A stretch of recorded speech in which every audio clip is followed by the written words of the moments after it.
Brian, you and I were joking before we went on the air that we're not quite sure, like, if we're ready to do the show yet, um, because this was a 2-hour Dynamite. I mean, have we said that sentence since when? You have the facts.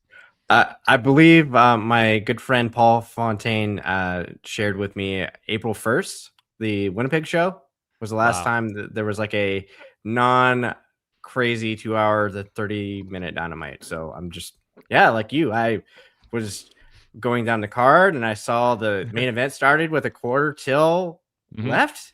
I was amazed. I was astonished.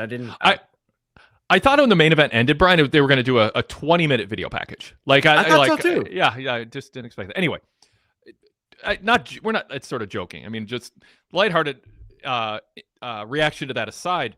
I think it's smart. I don't think you want fans burned out going into Collision Saturday night or the pay-per-view on Sunday.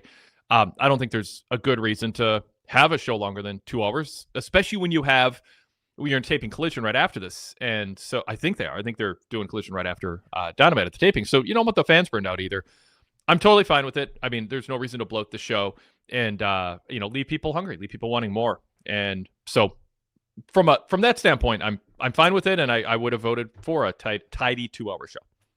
Yeah, pretty by the numbers for the most part. I would say the matches on the card tonight were, fine.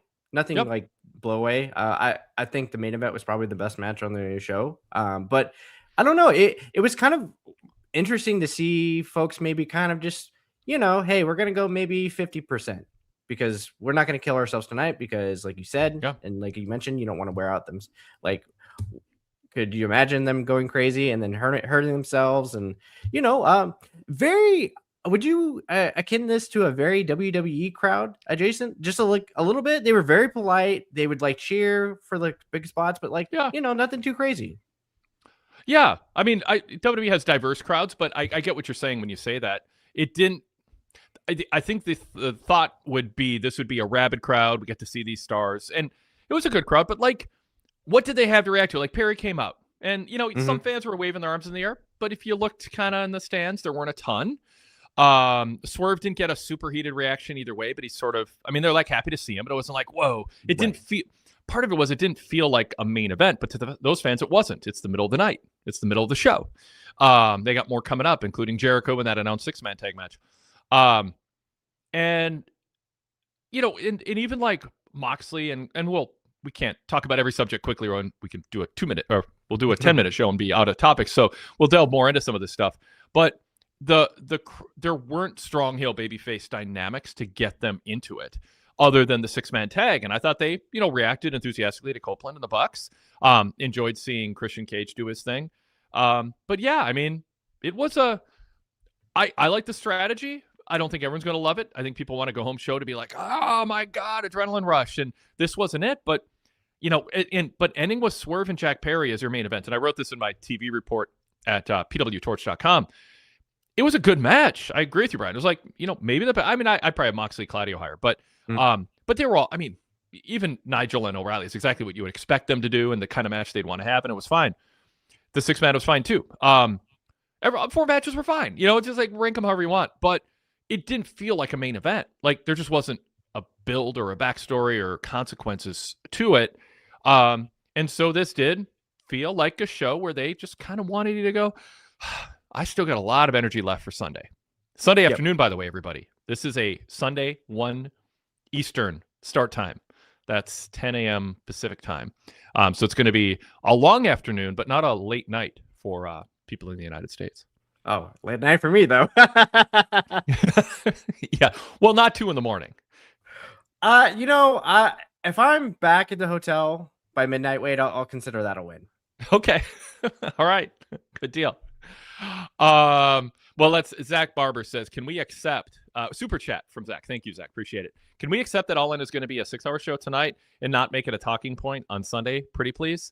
No, it's always a talking point. If we believe that they went so long that the main eventers were cheated out of a crowd with energy, or the 2 or 3 matches leading up to the main event were cheated out of energy from the crowd because the crowd is saving their energy for the main event. It is always a talking point. We don't have to spend 15 minutes on it, but if we're not going to not talk about something that we think is consistently negative. If they were running shows that ran 2 hours and 5 minutes and charging $50 or $40 for them, would you want us to complain about that consistently or just accept it? Because I think doing a 6-hour show, it's not as bad as running a 2-hour, 10-minute show, but they're both the wrong length. So no, I'm no promise. In fact, Adam Kidd says, no, Zach, we can't because it's too much even when we know it's coming. There we are. Well, the good thing, Zach, I was going to say there's curfew for Wembley, so it's not going to be a 6 to 7 marathon like it was last year. So there's positivity to that. So you got to remember. So the show will start, I believe, 6 p.m. British time, I believe. If that the kickoff, not the kickoff show, the the actual main card, I believe, starts at 6. Yeah. So you're probably looking around. I should have already had this. I apologize. I want to say 24.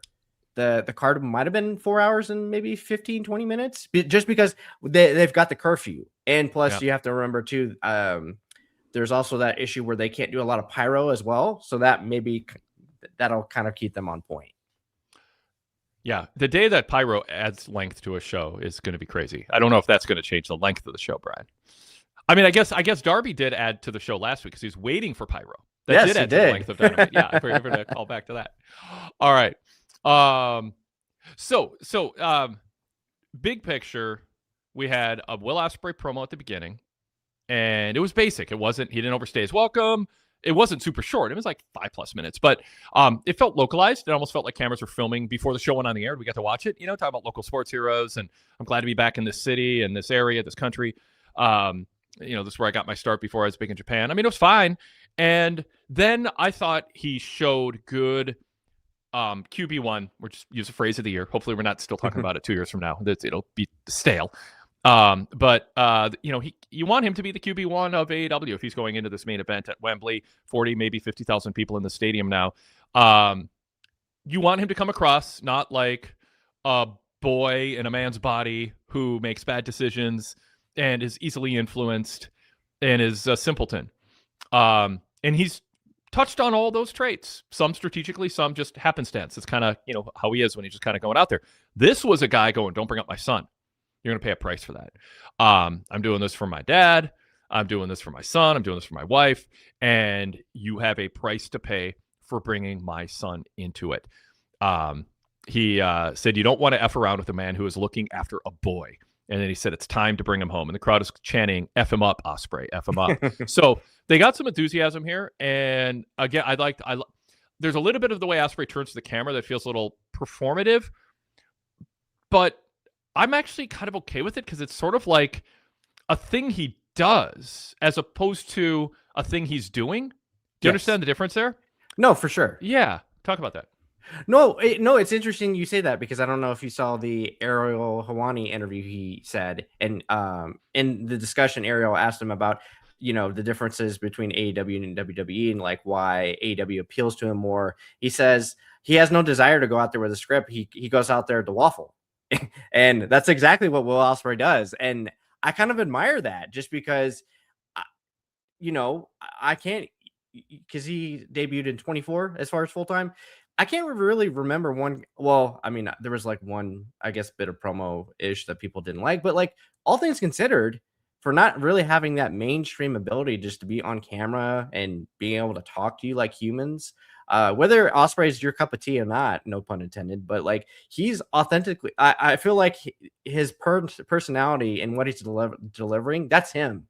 And I don't know if he's necessarily turning anything up, but it's very refreshing to see that. And he's been doing obviously his media rounds all week. I think he's been doing a really, really good job because like you said, Wade, QB1, this is what you got to do. You got to go out there. You got to deliver the main event, promo. You got to sell those last few people. He wants to get him and Tony Khan and everybody else. They want to get 50+ people in the stadium, which hopefully they will. I mean, the tickets are moving. It's a great thing. And have you had a chance to catch any of the YouTube video like that AEW has been doing, kind of like highlighting Ospreay's journey to this point? No, like I haven't watched those. There's a clip, but yeah. It's great. So there was a clip that was released today with Ospreay's mom. I would encourage people to go out there with them. It's very endearing, Wade, because this is anytime I'm on the show with you or I try to influence it in my writing.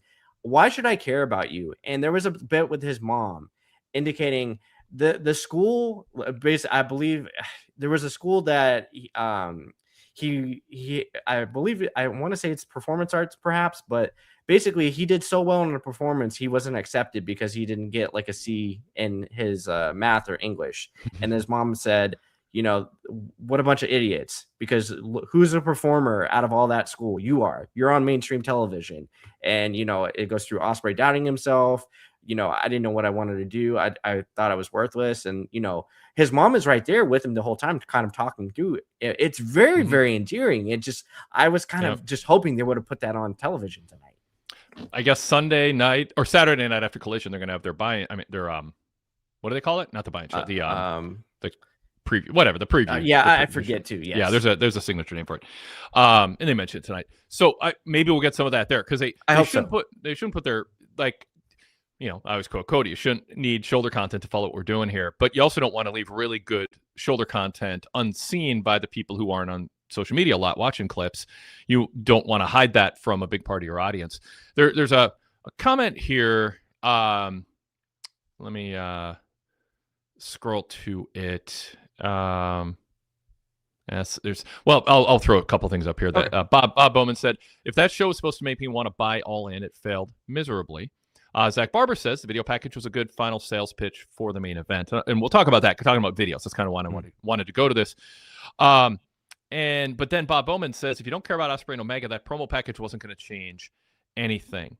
I liked the video package, and I disagree with Bob. Bob has some, being kind of negative on this, which is fine. I mean, sometimes I'm negative on stuff if I don't like it. It didn't do it for him, and that's fine. But that video package to me conveyed, like, it showed a sports-like presentation of the match prep. These are two serious athletes in that mode. It's sort of like I talk about how the main event spot in and of itself has some cachet, has some value. It's like when the women on Raw, when there was a women's match in the Raw main event, like, people think it's crazy to say this now, but that was like a moment, like, whoa, the women are main eventing Raw. The main event spot, kind of like being on the WrestleMania card or being in the WrestleMania main event or one of two of the top matches. That is prestigious because it's protected. AEW is less protective of their main events than even WWE in terms of that main event TV spot. Sometimes the bigger matches do come earlier. But having a video package, so this is all to lead to this. If you have a video package that looks like that much time and effort was put into it, and I thought it was very professional, very polished, and made them seem like two stars who are serious athletes training for a big fight, just going to even if the video package doesn't add anything new, the fact that it existed and closed out the show sends a message to viewers. This is a bigger deal than almost any other match in the last year we've had, because they don't do that. And I like that signaling to the audience. This video it should get you excited. We want you to get excited by it, but we're not going to break news or do anything hot-shotty. It's just going to make the match feel like it's historically significant and important. And we're going to present our wrestlers not as bickering characters playing roles, but two serious athletes fighting for something serious. And I think that's what pro wrestling fans want wrestling to do. So many fans want wrestling to present it straightforward and as realistic as possible. They want to immerse themselves in this as if it's a sport, but you have too many wrestlers and bookers and promoters thinking, well, that's insulting to the audience. We can't pretend it's real, so we're going to make sure everybody knows we're not trying to be taken seriously. This video said we're taking this match seriously, Brian. Yeah, no, absolutely. Just having the access to that New Japan footage, I think it just adds so much. Just like you said, Wade, it just, like, it's got that sports presentation. Not that, like, all the other matchups, Forbidden Door, don't add a little something, but it just gives that extra oomph, like, that extra flavor. It's just like, oh wow, like, could they have still put a good video package together without that? Yeah, but to me, it adds that extra notch. It's like, okay, they are really treating this like a big deal, and it's just like, if we're still on the stage, it's like, why would you want to make it feel real? It's just because you should. It's combat sports. You should make it feel real.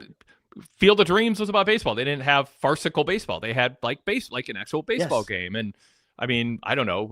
Rudy was about football. And it was like kind of silly, but it's kind of, but it was, the football game was presented seriously like a real football game. Who's Yes, there's some classic examples we're giving. There's some contemporary examples we're not.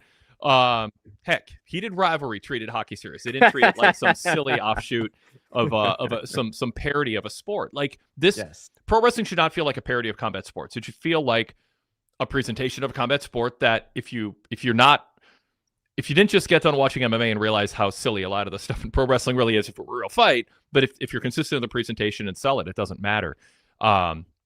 Then I think that's what fans want. Just pull us into that world. Same thing with Marvel movies. I mean, it's just like, it's a fictional world, but there's a set of rules and narrative structure, and they follow it, and they treat the villain and the heroes and the action and the stakes seriously, and that's what this video did. Derek Mitchell wasn't so.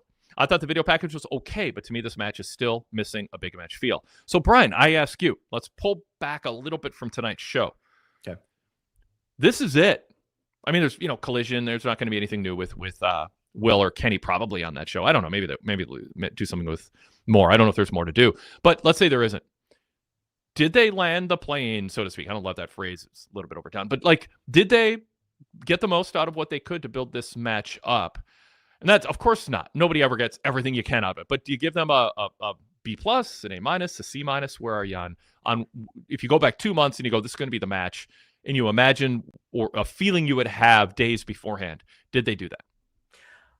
I want to say, I don't know if I would give a perfect score, but I think like a B+. I think that's a fair score. I think if you had any doubts, just for me, like I'm obviously not going to speak for Derek, but everything that they did last week kind of sold me on everything. It's like, okay, you got that. Was Kenny not on the show tonight a little disappointing? Yeah, but do we know why he's not on the show? Maybe, he just can't travel right now. I don't know. So I don't want to just make that a big thing, but everything that you could have wanted to happen with that, that, and even you've got an article on the site right now from my former podcast host, praising that segment.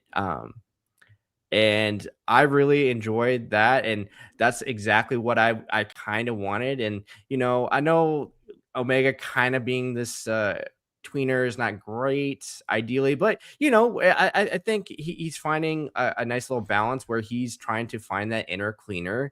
And yeah, he might act a little bit more heelish, but in terms of still wanting to little bro his bro, I think that was a good, good balance. It was a great interaction. And then, the closing segment last week where Ospreay tried to jump Omega because he was talking about his son, and then Omega cheap shot at him, which was kind of that. I thought that was very heelish and very funny on how he did that, because of course the security guards were the ones who got Ospreay killed, because of course they were. But yeah, no, I thought they did everything that they really needed to do to sell it. And minor critique, I would have loved Omega on the show, just to be there. But but good stuff though. I'm really excited.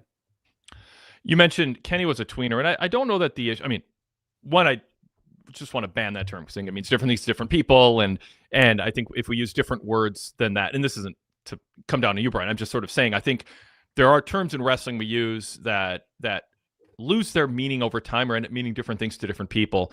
And I think the issue with Kenny wasn't that he was a tweener per se. It's that he acted last week in a way that felt inconsistent with who he had been 2, 3, and 4 weeks earlier. And so it came across as sort of like hot-shotty, hack, desperate. And I think when you watch and we talk about wrestling being realistic, I think you want to think that the characters are realistic as you watch them. Is the Kenny we saw last week consistent with somebody we imagined or could conjure up would be part of the show if you were thinking about it the previous week or 2 weeks earlier? And that's the issue, is it just felt like, oh, we need to sell some take and stab Kenny, go heel. And it just felt kind of cartoonish. Plus, he's just not a great actor, which plays into it too when you're trying to push Kenny to be like that. All right, Brian dropped off internet connection or something like that, so it's a good time to introduce the show. This is the Wade Keller Pro Wrestling Post Show following the August 26, 2027 episode. 2026, I'm getting ahead of myself. The August 26, 2026 episode of AEW Dynamite, and I'm Wade Keller, host of the show. editor, publisher, and founder of the Pro Wrestling Torch Weekly newsletter and the website pwtorch.com. If you search Wade Keller on your podcast app, you'll see a red logo pop up. That is our post show. That's free to subscribe to on Apple Podcasts, on Spotify, or whatever app you use to listen to podcasts on your phone. You can also stream them from our website, pwtorch.com. You'll also see the blue logo show up. That's our flagship. And that includes on Tuesday nights, the flagship episode. Rich Fan joined me last night. We talked a lot about AEW, a lot about Will Ospreay and Kenny Omega in the opening segment. And then later in the show, talked about the undercard and which match or matches we felt that we were most excited about or would help sell the show the most. Those are two separate categories. Some overlap. We also talked WWE. We talked about TNA's pay-per-view and more. So search Wade Keller in your podcast app. Subscribe to that. That is audio only. The Blue Logo show is podcast only. It's not on YouTube. So if you're watching us on YouTube, you definitely need to search Wade Keller and subscribe to the Blue Logo show. The Red Logo show also has podcasts that are not part of our YouTube channel, including some fascinating flashbacks actually on both the Red and Blue Logo show, jumping back as far as 15 years ago.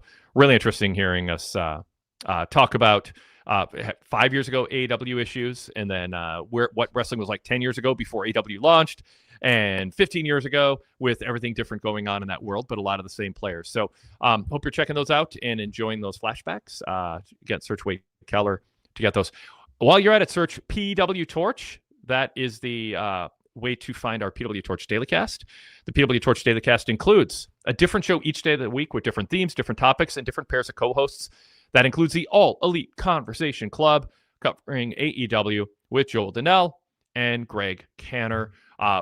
Other cool shows, including the PWTorch 90s Pastcast, PWT Talks NXT, covering the indie scene, Wrestling Coast to Coast with Chris Maitland and Justin McClelland, and more. So, go check that out, everybody. Search PWTorch. But we're here to talk AEW Dynamite, and my co-host tonight is Brian Zilem, a PWTorch contributor and podcaster, and sometimes YouTube host. Brian, welcome back to the co-host chair. Yeah, I apologize. I guess my feed was hacked by somebody. I don't know, but pleasure to be here, Wade, and really looking forward to. I wanted to obviously do the show with you, and then tomorrow I'm heading off to the UK. Amazing. Really, yes. A lot of wrestling. Attending my first ever Rev Pro show on Saturday before All In. That'll be fun, and I'll definitely have some feedback on that. I've never. We've got FTR on that show, so I don't know if we have potentially some bleed over into All In. So we'll see. Really looking forward to it, though. And you're taking the trip just to see wrestling, or is there another co-reason? No, many reasons. So this is actually just a trip I'm going with my wife. First and foremost, we're going to watch Wrexham this Friday, so that'll be fun. Fans of the club. And then it kind of just works out in between all of the wrestling that's planned on throughout the week. After Monday, my wife and I are going to go to Paris for a little bit. And highly recommend if you're going to attend these out-of-state shows, make a week of it. It just makes more sense, just because, especially the travel, it just makes no sense to try to make a weekend. If you have a nice little 5-6 days, I think that's a nice little kind of sweet spot. But gonna do a lot of wrestling. Some proper football for our folks in England, and some sightseeing in Paris. Never been to Paris. Very cool. Awesome. All right. Well, we look forward to hearing about your travels, and hopefully we'll be able to talk to you while you're on the trip if it doesn't take away from your other adventures that you have planned with your wife. Okay, if you want to be part of the show, and you're watching us live on the PWTorch YouTube channel, thanks for joining us live. We're live after Raw, Dynamite, and SmackDown. I host those shows with a variety of co-hosts. We also have our live NXT post show on Tuesdays, and Wrestling Night in America following PLEs and pay-per-views. If you are watching us live, join us in the chat. You're invited to comment, and we'll throw some of those comments up on the screen and read them for our podcast audio-only audience. And you can also email us, wadekellerpostshow@gmail.com. You can also be a caller. There's a link to be a caller in my TV report. It changes every time, so go to my Dynamite TV report with written details on the show in case you missed something or want to see what I have to say about it, including analysis on key matches and segments. At the top and bottom is a link to be a caller. You can turn your camera off if you just want to be audio only, like our Blog Talk Radio days, just be an audio caller, but you can also be on camera. Either way works. All right, Brian, Yes. Let's get back to an analysis here, and we'll start with another super chat from Derek Mitchell, who takes over the crown temporarily held by Zach as the king of the super chats on our Wednesday night here. He says, all in highlighted by Will and Kenny and the potential debuts of several former WWE stars. After 7 sample size as a viable company, why do you think AEW, a 7-year, I think he means, sample size. Why do you think AEW hasn't drawn more people into its vortex? Yeah, interesting question. First of all, Rich Fan and I talked a bit about that when we talked about what on the flagship yesterday. So search Wade Keller, download the show, listen. I asked Rich, what would you do to increase the audience? And it was in the context of if Will becomes champion, is that in and of itself enough to maybe pull some people in who are lapsed AEW fans? They've been around long enough. They have lapsed fans. We know from crowd size, they have lapsed fans. There were 2 to 3 times many people willing to go to weekly shows in the United States and Canada than there are now at one point. And so listen to that for our thoughts on that. I won't repeat those talking points, but Brian, why hasn't AEW brought more people into the vortex, as he says? I'll throw in Bob Bowman's comment just as a talking point to bounce off of. The biggest issue I've had coming into watching AEW is how unfriendly its lore can be. It likes to reference things that happened decades ago in New Japan or CMLL or many other feds. Now, by the way, AEW defenders will say WWE's guilty of this because CM Punk and Kevin Owens just talked about things that happened 20 years ago in Ring of Honor as a centerpiece of the backstory of their rivalry and personal feud. And I was critical of that to a degree. Not that it shouldn't be mentioned. I just think it should have been mentioned more in passing as opposed to something that they think today's more casual audience, which is a big part of WWE's makeup, would care about or relate to or understand. I think they'd look at both of them and go, that's 20 years ago. You guys have accomplished a lot since then. Can you just move on and act like big boys? So I thought they dwelled on that too much. But no question, AEW does it more often. And they take pride in it, Brian. They are, and I get it, they are, WWE has their own ecosystem with TKO, with now AAA, with NXT, going back to FCW, NXT, obviously, they flirted a little bit with TNA Impact as kind of that, not under their ownership, but in an agreement. But usually it's companies they own. AEW is what ardent hardcore fans wanted wrestling to be back in the 80s, in the newsletter pre-internet era, which is Vince McMahon doesn't acknowledge wrestling exists outside of the WWF. Shame on him. At least the NWA talks about what's going on when they bring a star in. They don't change their name and their character, cartoonize everything. And Ric Flair will defend his title in other companies. It's a real world title, unlike Hulk Hogan's title. This is a long running thing, but it makes sense to have a company like AEW with certain parameters. If we don't have a money deal with New Japan, we're not going to hype their G1 as much as maybe we would if we had we want our tournament to matter. I mean, as generous as Tony can be in certain ways with acknowledging the backgrounds of wrestlers he signed, it's not like he goes around plugging indie dates or New Japan, streaming service or anything like that. I mean, he's still a businessman, and there's certain limits to it. Heck, he barely has ever, I don't know if he's ever mentioned like the Buck stuff on being the elite on YouTube. It's just like, well, that's not something he owns. He doesn't talk about it. Right. So we can praise Tony, but let's not pretend that even he doesn't have certain parameters when it comes to that. But sometimes that can get you into trouble. You're pleasing an audience, Brian, that wants you to acknowledge wrestling is happening all over the world and talk about that, but it can turn people off. And I've often said with AEW, sometimes it felt like you needed a secret handshake to get in the club, and that Excalibur wasn't the best at appealing to both the hardcore fans who know what PWG stands for and can talk about Sami Zayn's matches against like the whole array of things that have happened there, or Kevin Owens and the Young Bucks history and Roderick Strong and all that, going back to the early PWG days. It seems like he's always talking to those people, right. And he doesn't seem to roll out the welcome mat for others. Now, and I'll stop opining about this in a second, but like I don't expect every show to feel like let's catch you up on all the wrestling history. I mean, there is an internet. There are friends you can talk to. There's, wherever you can learn stuff, but there is a middle ground that they haven't hit. And I think Bob, and going back to his post, which inspired me to kind of comment on this, is I think that is something that has held AEW back. And I think it's a top 10 reason, maybe top 6, but it's not like a top 3 or 4. That's kind of my take, Brian.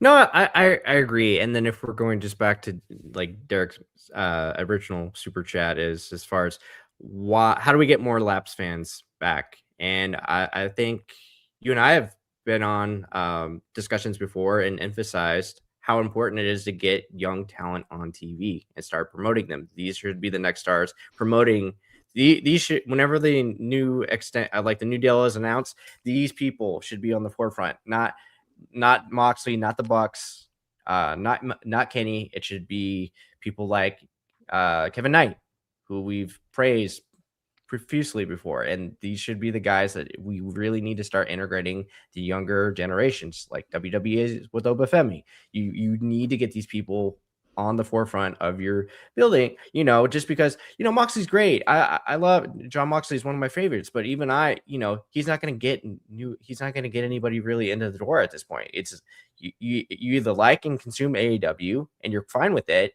or if if it's not your jam, it's like, John Moxley's still there. It's like, okay, I'll maybe check it. I'll kind of just peek my head in, just kind of check it out every now and again. But I think it's so important to still continue to build these people and get them on the forefront. Hopefully, I don't know if it's been an accident, but they have been really doing a good job promoting Nick Wayne more lately, which is great because Nick Wayne is so good. Wade, he's 21 years old. And I wouldn't expect people to go out of their way and watch the Bandito match that he had recently at Death Before Dishonor with Bandito. That match was fantastic. He's gotten bigger physically. He understands his facials. I look at Nick Wayne and he needs to be in a world title picture probably within a year or two. And then to me, if you're getting these newer faces, younger talent, like Frat, you sometimes in wrestling, right? The heart grows fonder. You need somebody to go away a little bit to miss them. And then you need to integrate these new players just because, within AEW's ecosystem, there's so many players, right? And that's a good thing. It's a bad thing. It's kind of like their quandaries. Some people always say, well, wait, the AEW's biggest problem, they have too many wrestlers and Tony doesn't bring enough focus into said wrestlers. And it's a balancing act, right? And we AEW, I feel like, does a better job of giving people breaks, which is great. And then, then we always wonder, like, I've asked Tony on the media call, hey, where's Swerve? We haven't seen him in a while. Like, is he coming back? And then he's like, oh, no, he's at the Comic-Con, which is like, why? And people get mad why I ask questions. It's like, well, we haven't seen him. And, I want to ask a question, like, make sure he's okay. Like, we don't know. So, yeah. But does that make sense, though? Yeah. Okay. Well, first, no, it does. Nick Wayne is coming along great. I don't know that he's only a year or two away from world title. I'll just put a check on that. I'm not as confident as you that he's destined for that quickly, but I'll compare him in a complimentary way to 1-2-3 Kid, Lightning Kid, and like Global Wrestling Federation when he was playing heel in the early '90s on the ESPN Global Wrestling Federation show. Joe Pedicino's a promoter, and they were down in Dallas at the Global Dome, the former Sportatorium, with a little makeover, and that was pre WWF 1-2-3 Kid, so he was Lightning Kid then, and he was a great, like, thin framed, high flying, not super small. He was about 6'1", 6'2", guy, taller than Nick, but in the environment he was in, relatively speaking, similar to Nick, relative to his peers on the card, and he was playing that punk ass heel you want to see get beat up, who's also a really good athlete, who's really young, and it. I just thought from an early stage that there's a lot of comparisons there. So if people want to look up some of that online, you might enjoy the comparisons. I enjoy Nick Wayne's matches, and what I've seen of him, his improvement is very promising. So he's good. They have a lot of talent, a lot of depth. One of the things I talked about for years with AEW is, they have to choose who they're going to push and kind of lean in on it. Like, use the NBA analogy, you got 12 players, but you don't split the minutes 12 ways. You've got to have starters, and you've got to have players who, it's same with a lot of running backs. They feel like in the NFL, they need reps in a game. If you have a rotation of 3 running backs, they just never get a rhythm for the game. And there's a lot of running backs who say, I need the ball almost every time, unless it's, a 2-yard play and you need the stronger guy or whatever. Right.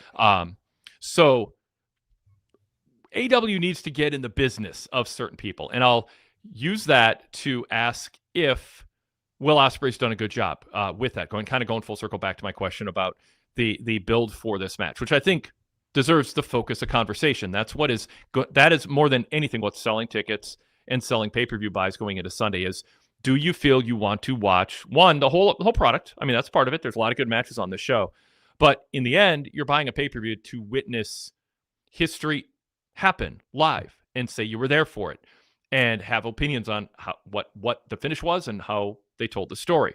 Dougie Doug in the chat says, when Ospreay was on Ariel Helwani, all I could think of is, wow, this guy is not coming across as the face of a company like Cody Rhodes or Kenny Omega or MJF have been able to. So give me your judgment on that, Brian.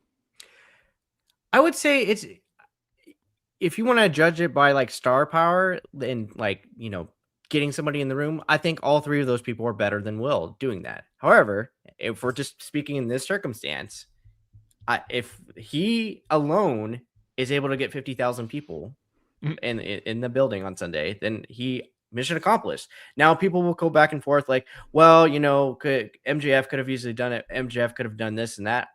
Currently we don't know. We can't, we can debate. I mean, obviously MJF was on the, biggest show they've ever done, which is great. But in terms of how the ticket sales started and where they are now and where they're progressively going, yes, there's discounts and things like that, but people are going, like you said, this is their guy. There were discounts for SummerSlam too. Yes. Yeah. But, big ones, I would say if you really want to identify the difference between this year and last year, right? There's Hangman, he was a good guy versus the big bad, John Moxley. Now the dynamic this year is not really there. However, but like if we're going back to lore, like there's history there between these two guys, and it's not necessarily based on, oh, well, you betrayed me. Why did you do that to me? Like we lost the titles because you did this. This is sport. They wanted to determine from these two athletes who is the best. And that's the premise. That's it. There we go. And they did a good job of that with the video package. I think they should have leaned in on it more than they did last week, where they went a little more cartoonish pro wrestling with Kenny being, in a zone that he's not good at. And we can talk about Will maybe not being as polished as Cody. And I hope he gets better at that. I thought tonight was good though. Sometimes you got to have the weight of the world on your shoulders to know how to carry the world on your shoulders, and come across like that's something that you have experience doing. And there's a responsibility. This is still an ensemble company. Some people are there for Will or Swerve or MJF, or Kenny, or on, or the tag teams, or the women. Some are there for Maya World. Some are there for Willow, especially at this point, or Mercedes. She's got her fans that she's earned for many years. But the men's world champion, by its position as a pay-per-view main event, consistently is the top title in the top spot. Haven't been that many champions, and Will hasn't had it before. So when he gets it, that first time he wraps the belt around his waist, the first time he shows up at the arena as world champion, he's been around enough. He knows what it's like to have the IWGP champ walk past you in the hallway, and there's something different about that than another main eventer who's never been the top title holder. I asked Heyman Page after he won his first AEW world title, you're going to feel different showing up at Dynamite on Wednesday. I tell the story, and before the clip's out there, he's like, I hadn't really thought about it. I hope Will has thought about it. It's a thing, Yeah. It is a title that you are booked to win, but not just anybody gets booked to win it. It's like winning the lead in a high school play or winning a lead in a movie that has Oscar nomination aspirations. It is prestigious and a responsibility if you get that spot. And so far, I think Will's doing well with what he's had to work with. I didn't see the Ariel interview yet, so I can't comment on that. But there's an appeal, Brian, about Will being kind of a normal guy. Yes. And you don't want to lose sight of that, but you also don't want to lean on it so hard that you don't, if you're Tony Khan, and Rich Fan and I talked about this on the flagship yesterday, you want to get in the business of treating Will Ospreay as the way that WWE talks about Obafemi this year, the way they talked about Braun Breaker last year, the way that they talked about Cody when he first won the title, the way they kind of always talk about Roman. You want to make it seem like he is better than everybody else, to steal an MJF line, but in a babyface way. This guy is special. He's Wemby. He's Tom Brady. Like, go way back. He's John McEnroe of tennis, or Tiger Woods of golf. Like, he is the best at what he does. And it's not his matches are the most exciting. Don't get into that. Talk about it in that sports framework of he might be like, start asking. Jim Ross would do this in his prime. You're like, is Will Ospreay the best world champion in pro wrestling history? He has the chance to be the best world champion, and start telling that story. Is this going to be the best world title reign anybody's seen in any company? With all due respect to Ric Flair and Okada, you can go back further in history if you want. Talk about Bruno. Start dropping names that you don't. AJ Styles. Yeah. Well, like that's somebody he looks up to. Well, but I get that. But I know where you're going. Yeah, what you did is I think what AEW's habit would be, which is bring up a good worker who never drew a big crowd. He was not an actual centerpiece draw. And what I am saying, and I'm glad you brought up AJ because it's a good way to differentiate what I'm saying.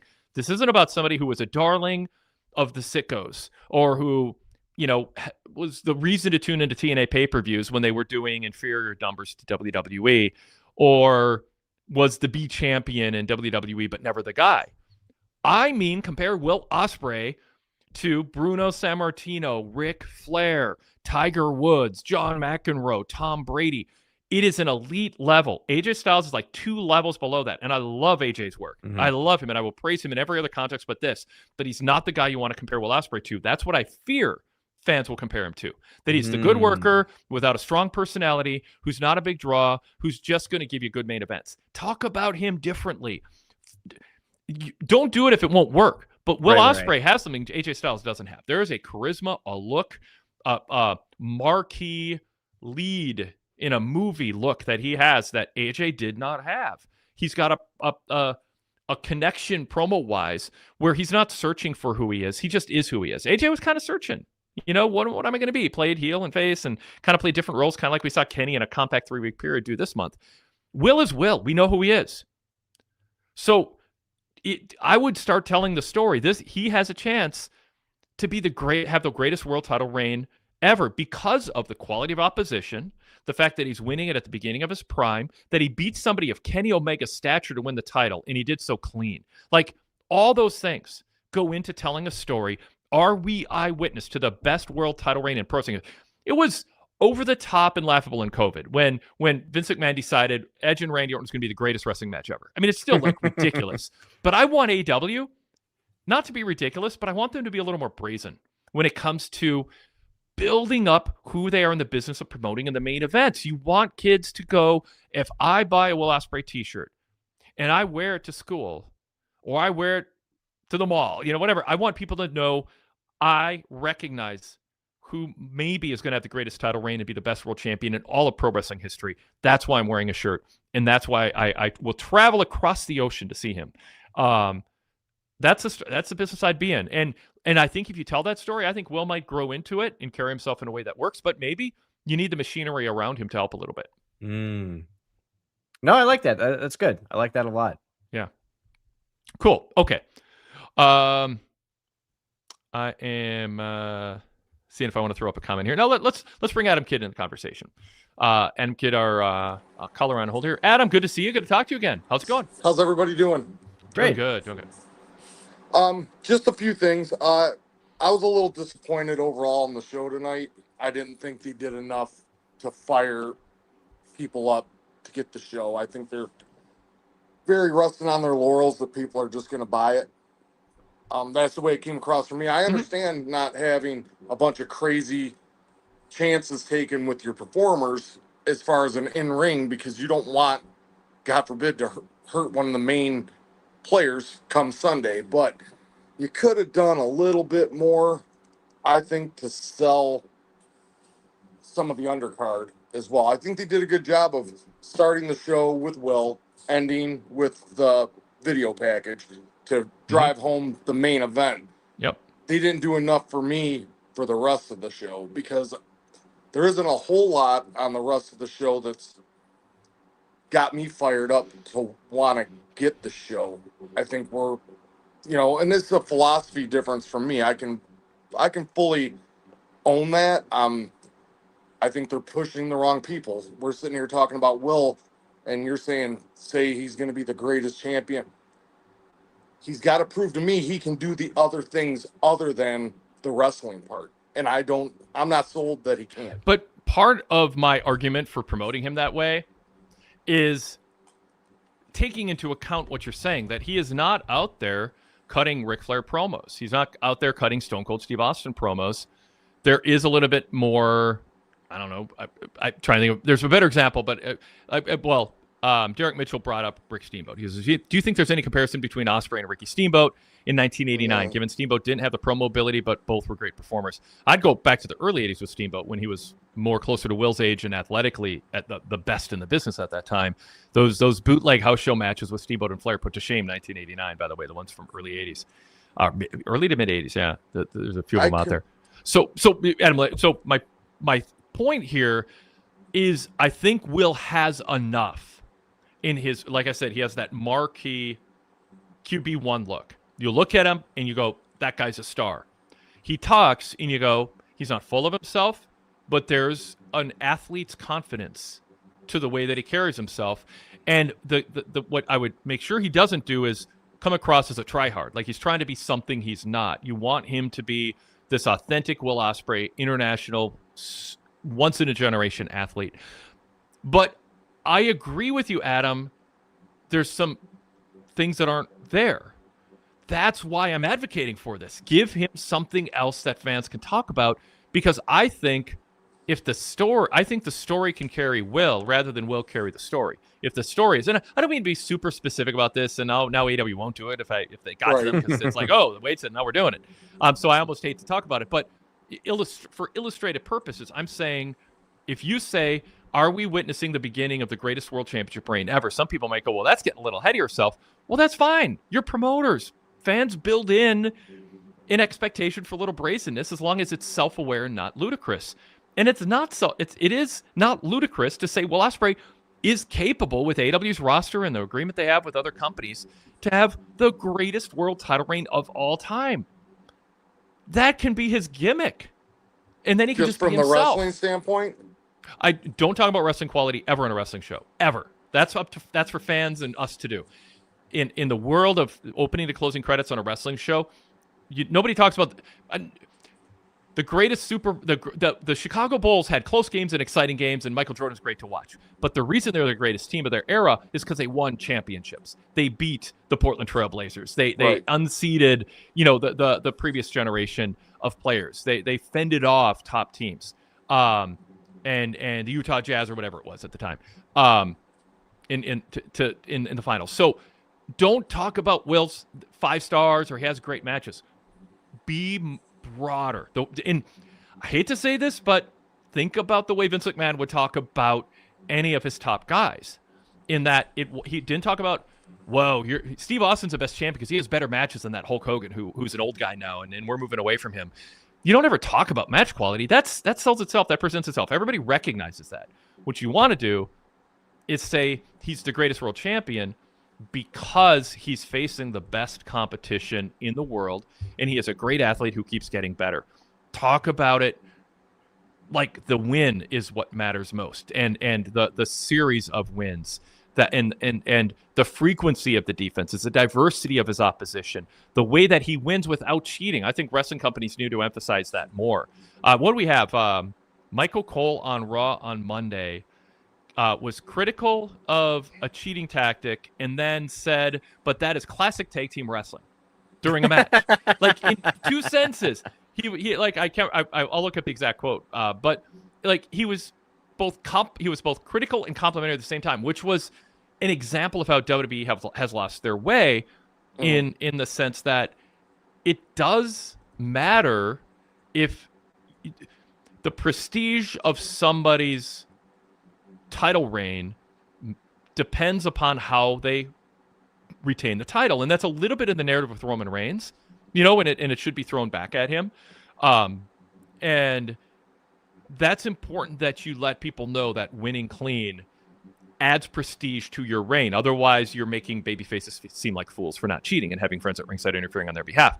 So that's my argument for Will Ospreay is be generic and broad about it. Could this be the greatest title reign ever? But if you're explicit about it, it's because of the quality of opposition, the fact that he wins clean, and the fact that he's young and just entering his prime, and he might be doing this for a long time. I'd lay off the talk about the neck injury and how much time does he have left. I wouldn't even start talking about that. I think they talked about Sting's age too often during his 40s. I think they talked actually prematurely about John Cena in his career coming to an end. I don't like that. I think you want to create that image of that. So yeah, go ahead, Adam. Well, I think they're talking too much about Kenny's inevitable downfall because of his health. I think that's taken away from. You're making it sound like he's past his prime. He's got this ailment, like that he could blow up at any time. Does that take away from Will beating him? Yes. You're framing him as not at the top of his game. He's not what he was, which is, that's true for anybody as the age. But I mean, I think there's a way to get both. This is a case where I think you can eat your cake and have it too. You say it is a testament to Kenny's training and our physical therapists and the medical community. Any other athlete would have had to retire from a sport as tough as pro wrestling if they went through what Kenny went through. But Kenny lately has looked not just as good, but better than he's ever looked. And Kenny will explain the reason isn't because he has as much tread on the tire or that he is as resilient as he once was. But Kenny talked about this. He said, I'm the best Kenny Omega ever because I'm smarter. I have more strategy. There are players who talk in pro sports who go, man, I wish at age 32 I had the athletic ability I had at 23 because I'd be unstoppable. But you know what? I'll take 32-year-old me in a playoff game over 23-year-old me, even though I'm a half step slower. That's the story you tell in general. Yeah, 100%. Yeah. So, although we can look at the demographics of how some people vote and think differently about some wisdom as far as that goes. But I would say that with Kenny, you want to tell the story that he overcame setbacks and health issues, but 75% is look at what he does in the ring now and what he says about it. It takes him longer to recover. And he knows he doesn't have 15 years left of being a top guy, but that time off and the repair and then adjusting his style has made him fight smarter. It was weird, the whole Death Rider thing, by the way. And Brian, we can talk about this too. It meant nothing. They don't talk about it anymore. We had this whole story arc that I thought was going to culminate at All In or right before All In or right after All In, and it sort of got dropped. We got Moxley doing a tournament thing. And that's why I'm so frustrated just with the whole thing. I think I talked about it once before. That's why, to me, it made more sense to have MJF still be the champion, have Will beat MJF. You had a ready-made story of Moxley and Kenny, the angel and the devil on Will's shoulder the whole time. Are you going to do this the right way, Kenny? Telling him, on your own, not cheating, not taking shortcuts. And then you got Mox on the other. Hey, you got to do whatever it takes. You do whatever it takes to win. And which way's Will going to go? And then you have all three of those guys. You could have built the next 6 to 12 months of your top stories around them. And that's why the booking of this has all just was confusing to me. And I've said all along, the match is going to be great. There's no doubt. And they've done a good job, decent job with the build. I'm not giving it an A+. I read Zach's feud tracker. He gave up till now a B-, which I think was pretty fair because there have been some stumbling blocks. Now they got to bring it home on Sunday in the match. Brian, talk. Oh, finish your point. Adam. I want to go back to a point about Will comparing Will to. Don't change the topic though, because I want to get Brian's thoughts on the Death Rider thing. Can you remember your thought, Adam? Go ahead. Yeah, I'll remember it. Yep. Cool. Yeah. So, because Brian, what do you think about my take that the Death Rider storyline looked like it was going to be an instrumental part of the story 4 days before the match, and it plays into what Adam was saying about Kenny and his condition, and now he feels better than ever because of the mental game, and what he's been through has made him tougher, even if physically he's a little bit slower than he was 10 years ago. I think it's fair to tell that story. Will Ospreay's story was he had a neck injury, and John Moxley taught him to be more ruthless and have a ground game. That's not on people's minds watching the last couple weeks of TV. Instead, they just have Kenny doing, cartoon villain Kenny Omega out of nowhere, pretty much. And Will Ospreay just sort of being smooth and steady the same Will who we saw, 2.5 years ago. Like, it doesn't feel like that. That was a lot of TV time spent on something that hasn't really been, has it been brought up? Am I forgetting something? No, you're not. And I understand like your logic and Adam's frustration with that because there was so much time and effort built into this. And there's, like you said, there was an easy story that you could have told. Oh, Omega's wiser. Oh, Osprey's wiser, but just in a different way because he's under the death jutsu of Moxley. And I don't now, and I understand that was not for everybody. I completely understand. A lot of people have Death Rider fatigue. I completely understand that. It's, you know, probably a time for a break. But you don't need to continue the story to reference it, right? In commentary, to have a sit down interview, or have Renee go, Will, I know people are glad you put the Death Riders in the rearview mirror, but one of the things the Death Riders and Jon Moxley explicitly said he wanted to instill in you was more of a ground game, so you didn't put yourself at risk with the high-flying moves as much, because that was a wear and tear in your body. He added a whole other... It's like good basketball players. They Anthony Edwards learned the mid-range shot because he thought it wasn't going to be defended. It was a good option to have. And in last offseason, he worked on his mid-range, which nobody in the league was doing anymore because it seemed like it was a dumb play. But he's like, no, if you think I'm going to the basket and you back away, I'm going to drop a mid-range. If you guard exclusively my three-point shot, I'm going to dribble past you and hit a mid-range. And what it did is it made the defense have to think about more than the one thing that they were doing. And so it made him more apt to get a three-point shot, more apt to get to the basket to dunk if they were worried about him doing a mid-range. And you had to be good at it for people to fear it. No one's guarding Rudy Gobert's three-point shot. I've got the wolves on my mind with their signing Kumenga tonight. And so my point here is a sports-like interview from Renee or whomever would be, Will, you have added a different element to your game because of the Death Riders. And ultimately, you broke away from them, and everybody understands why. And I think most people are cheering for you to do that. And even I kind of was. And, like it would be kind of a fun comment for the wife to say, even I was kind of thinking, maybe you'd be if you break away. But did you take something away from it that you're going to bring to the match with Kenny? Is there a little bit extra ruthlessness that maybe you wouldn't have had that you think gives you a little more confidence and maybe makes Kenny lose a little sleep at night or perhaps train a little harder? That sports-like question could be asked without extending the Death Rider story through August. That's my point. Right. And it just seems like it's almost like it never happened. Yeah, it's unfortunate because it's a huge plot hole that they left in this ongoing story, especially when it's like the main event. Because Renee might have brought up the Death Riders very vaguely in the sit down, but it wasn't like you said. You would think all this culmination would be like, so if Osprey's not beating Omega with the armbar, what the hell was the point of everything? Like, what are we doing? Yeah. And by the way, Randy Orton stole the gimmick because he's telling Cody, you don't have it in you to be as ruthless as you need to be to win in certain contexts. Like, Randy is calling out Cody, and that's making us think, is Cody going to go with Paul Heyman? Because Heyman's kind of the Jon Moxley. Heyman is potentially to Cody as Moxley can be to Will, although there's a little bit of Moxley is sort of both Randy and Heyman in my analogy here, but you get my point. Yeah. Is whispering in someone's ear who seems like he's just too nice of a guy sometimes to do what it takes to be a winner. Doesn't mean cheat, but it means don't hesitate in the legal context to hit the quarterback hard. You know what I mean? Like, sack him hard. You got to put the fear in the quarterback. If you're a defensive lineman charging at him, you're not just taking him down. You're taking him down legally, but with force. If you don't have that edge in you, can you really be great? That could have been a talking point for Kenny. And it just or for the interviewer. Or Will Ospreay can just bring it up on his own. Hey, Kenny, a year ago, you would have gotten a different me. But say what you will about Jon Moxley, and I'm glad to be done with those guys. It was kind of fun, but I'm glad that this is going to be about me. But I got still some of that in me. So, anyway.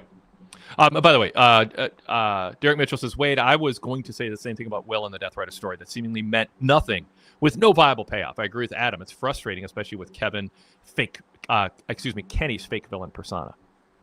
All right, Adam, back to you. I know you had more to say. Yeah, and the crazy thing is that the story beat with Will with the Death Riders was the first time in a long time the Death Riders were intriguing at all either. Like, it was But what the point I was going to make about Will, and then I wanted to talk about one other thing, and then I was going to get off here.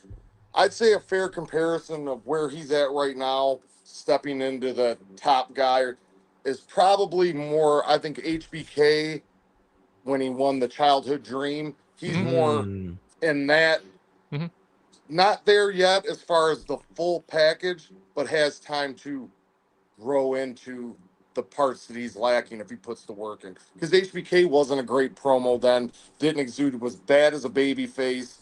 It wasn't until he lost the title, went through everything, got hurt, came back, where he learned those intangibles, which made him a better performer for the tail end of his career. That's where I think he's at.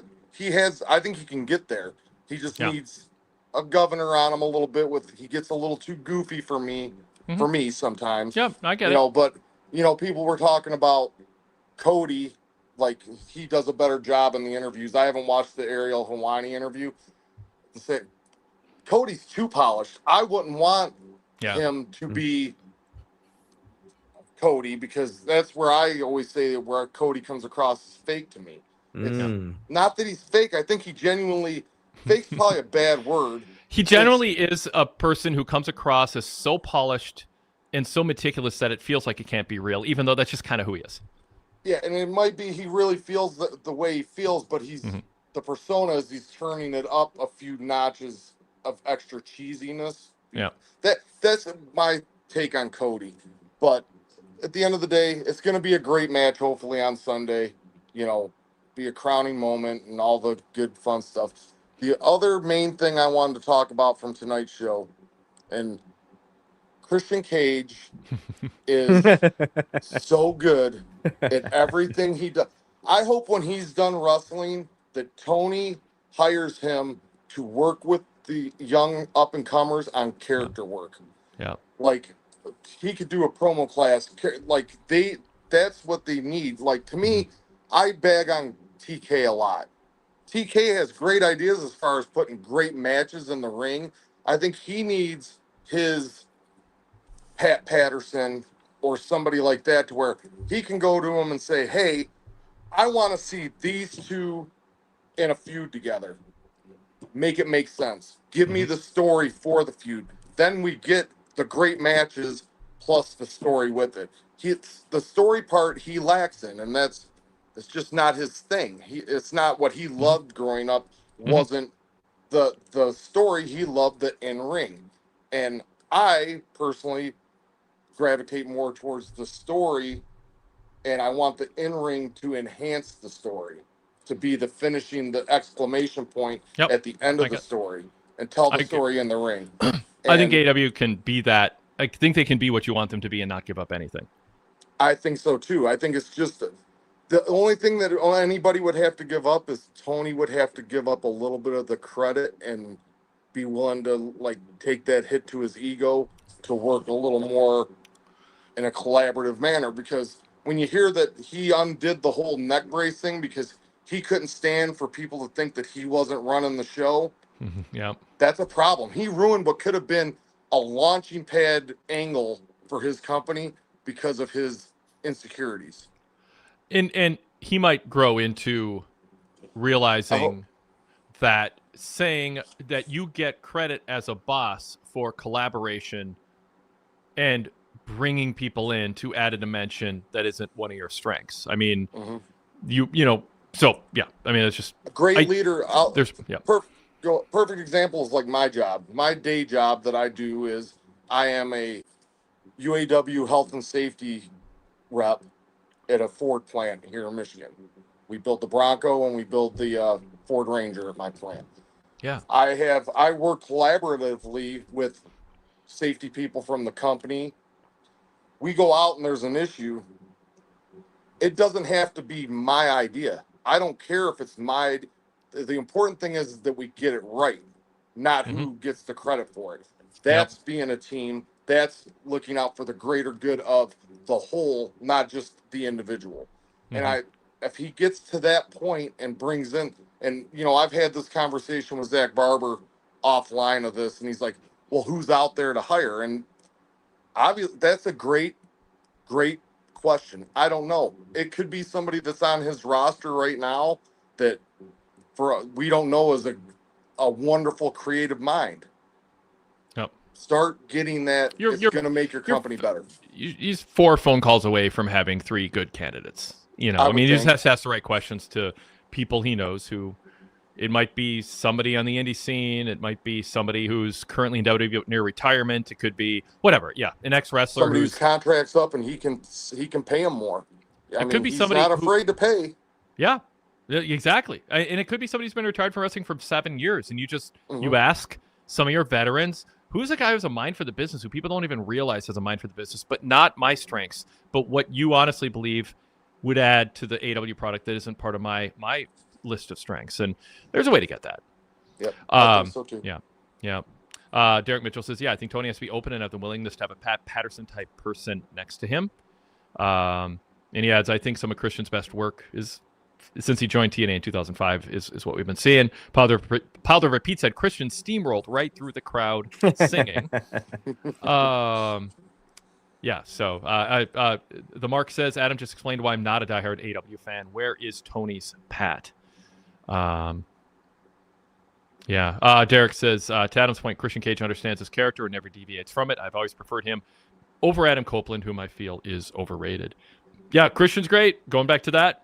And I agree. Maybe Christian's the answer to this topic. I mean, maybe it's Christian who is going to be the guy. Tony just goes, speak truth to power. I'm power. Speak truth to me. You're smart. You got over. You're I mean, there's a lot of things that we could infer from watching Christian's work that would make us think he'd be a good person to speak bluntly to the heels, especially, but the baby faces in terms of efficiency of match moves and pacing.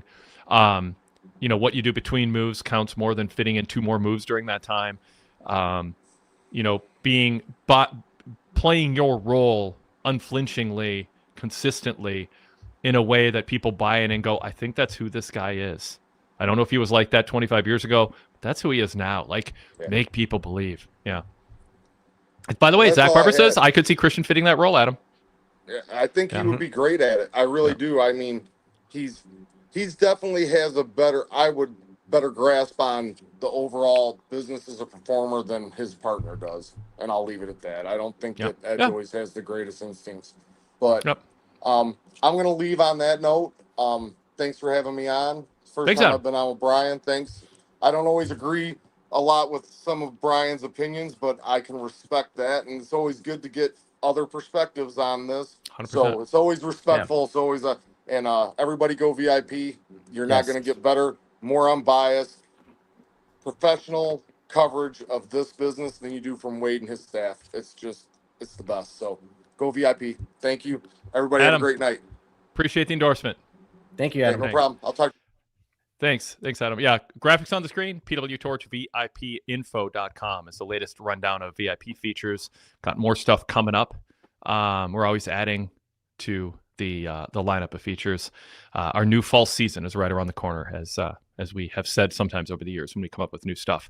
All right, cool. All right, let's look at some other aspects of. Well, we have some people try. Let me try on the last topic, multivitamin. Multivitamin Man. Welcome, Multivitamin Man. Awesome. The first thing a good idea man is going to tell Tony is get rid of most of your titles, but then Tony will tune them out forever. I think you can work within having all these titles. I think whoever his guy is has to respect and understand, why Tony, learn and understand why Tony's doing what he's doing, and then don't go, okay, Tony, you've been wrong about everything. Let me just change everything. You don't want that. You go, okay, I disagree, Tony. I think there's a diminishing returns on having this many titles. I think it waters things down. I've heard why you have them, but it doesn't prohibit me from adding what I want to add to the voice in the room and the end product. I think you can be diplomatic in that way. All right. Yeah, so let's talk about. Oh, by the way, I mentioned the Michael Cole thing. It was during the Usos and LA Knight Solo Sikoa match, and Jimmy wasn't legally in the ring, but he gave Solo a drive-by from the ring apron, and Cole said, "That's a cheap shot and classic tag team wrestling." Funny. I mean, it's like, and he said classic, like, not like, and it's classic, like heel tag team wrestling tactic. No, it's classic tag team wrestling. Like, it's resourceful. It's the smart thing to do, but it's a cheap shot. So he's basically defined a cheap shot as classic tag team wrestling. The point of being a heel is to get heel heat, to have fans root against you, and WWE's lost that entirely. They have this defeatist attitude that nobody's going to do that. So let's whatever. I just wanted to include what that specific example was.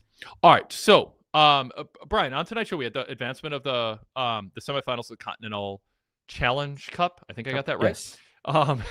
And I thought that Moxley and Claudio was a fun match. I wrote in my TV report, if you were sure that Moxley was going to win, then this match would not have convinced you otherwise. But if you were open-minded to the possibility that maybe, and I was talking myself into it, I do this just for fun. If it's in the realm of possibility, I consider watching a match. Is there a finish I have virtual certitude about that I shouldn't? And I'm thinking, what if Claudio were to score an upset here? Maybe that's a post all-in storyline that's going to rattle Moxley a little bit. Claudio ends up winning the tournament over Nigel or Kyle.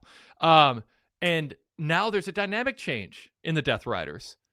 And you've got Wheeler standing next to Moxley, but Garcia standing next to Claudio. And Marina Shafir is like caught in the middle. Like, you could tell a story. And Moxley loves Claudio in real life. He loved now I can only think of Royce Keys. Will Hobbs, Powerhouse Hobbs, in real life. When he came back from injury, Mox was like, I want to wrestle him. I want to like give him a good match to get him off to a good start. He has his favorite. Claudio's one of his favorites. It's one of his. They're really good pals. I could see Mox just going, I want to put Claudio over. Let's get him hot for the fall, and you do also. So I'm thinking they might do that. I'm talking myself into it. So my point is, if you're open to that, this match had at least 2 and maybe 3 or 4 times where like that could have been it.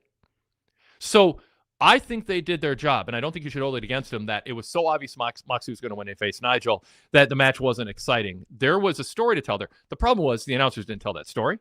There was no hint from Claudio or Moxley of that story. It was all headcanon for me, but it was headcanon in a way that was consistent with everything that could happen and would happen next. So it was a good match. The crowd popped a little bit for the near falls. What did you think? They went 16 minutes, and they wanted to have a special match without doing pay-per-view main event level special. How do you think they did, Brian? It was good. I think they've had the C2 match last year. I think it was better, honestly, in my opinion. Let me ask you. So, did the kick out at 1 bother you? It kind of. I didn't really care for that, honestly. I didn't like that. I remember there was a kick out of 1. What was it? What move was it after? So it was just the it was the paradigm shift. Claudio kicked out of 1. Gotcha. Yep, I see it in my report now. He countered with a paradigm shift for a 1 count and then a running stomp. I wanted to take a deep breath to remember. I commented on thinking it was a little bit cheap or hacky to do it recently. So I'm trying to check myself from being a hypocrite in not minding it.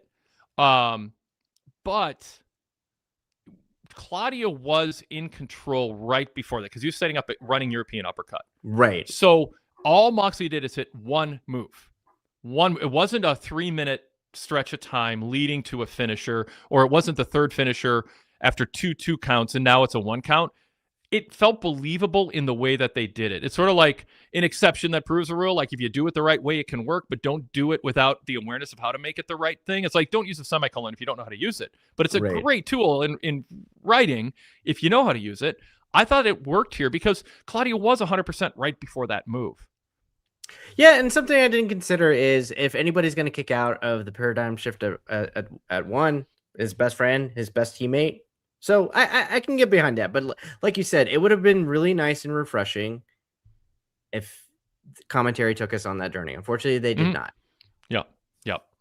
So then Nigel and Kyle O'Reilly. I talked with Rich about this, that this is maybe I talked to somebody else about it too last week. Anyway, that this is a match I think Kyle O'Reilly was really looking forward to because he loves that kind of mat wrestling counter move type thing, and Nigel, that's kind of all he can do. Not all he can do, but that's certainly his zone these days. I'll put it that way. And they only went 12 minutes, so they didn't overstay their welcome. But I thought it was a good execution, as you would expect with these two, and it was kind of the style of wrestling that, if you know what these two like to do and tend to do, this is exactly the match that you should have expected. And I didn't think O'Reilly's going to win. I don't think they told a good story, a good enough story that Kyle would beat him to make this a semifinals. It was more, they looked on paper and said this would be a fun match to have because of the style matchup, but they didn't tell a story that this is Kyle's time. You might also say, would it be worth the effort? I mean, and I get, sometimes I think that question is asked, and sometimes the answer is no. Sometimes we could put the effort in, but is it worth it? It's like, do you need to move the couch every time you vacuum? Not every time. So do you, every semifinal match, do you have to make people think maybe there's another outcome and spend a bunch of TV time building up O'Reilly when he's still going to lose? A lot of times, yes, but sometimes no. And maybe this just wasn't the time to do it. Yeah, no, I agree. Something I saw come out, I didn't even consider when they announced the brackets initially. It was during the Collision main event between Ospreay and Daniel Garcia.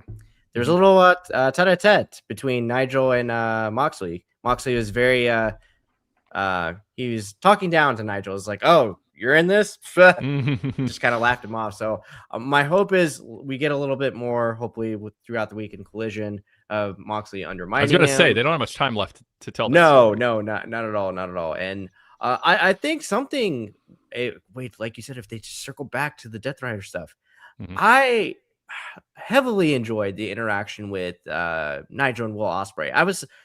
I never even considered them interacting. That the way they entered almost had like a brotherhood. It like just understanding, hey, I believe in you.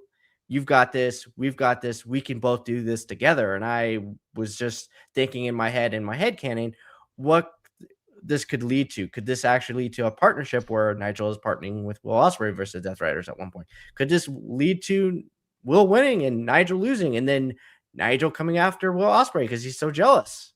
Like there was other things I never considered. I was like, I think I'm kind of really interested in what they're doing with Nigel. And throughout this entire tournament, they've actually told a very interesting story with Nigel, just because even the like very minor stuff with Hechicero, where Nigel made the comment, well, if you're going to go for my bum ankle, I'm going to go for your mask. And that's not necessarily a heel tactic. That's just being practical. Yeah. Yep. There was the moment as Nigel's walking to the ring, and she was doing her ringside report and said that O'Reilly said he'll break his ankle to get to Wembley, and Nigel kind of took note of that. He okay, yes. All right. So they played that up.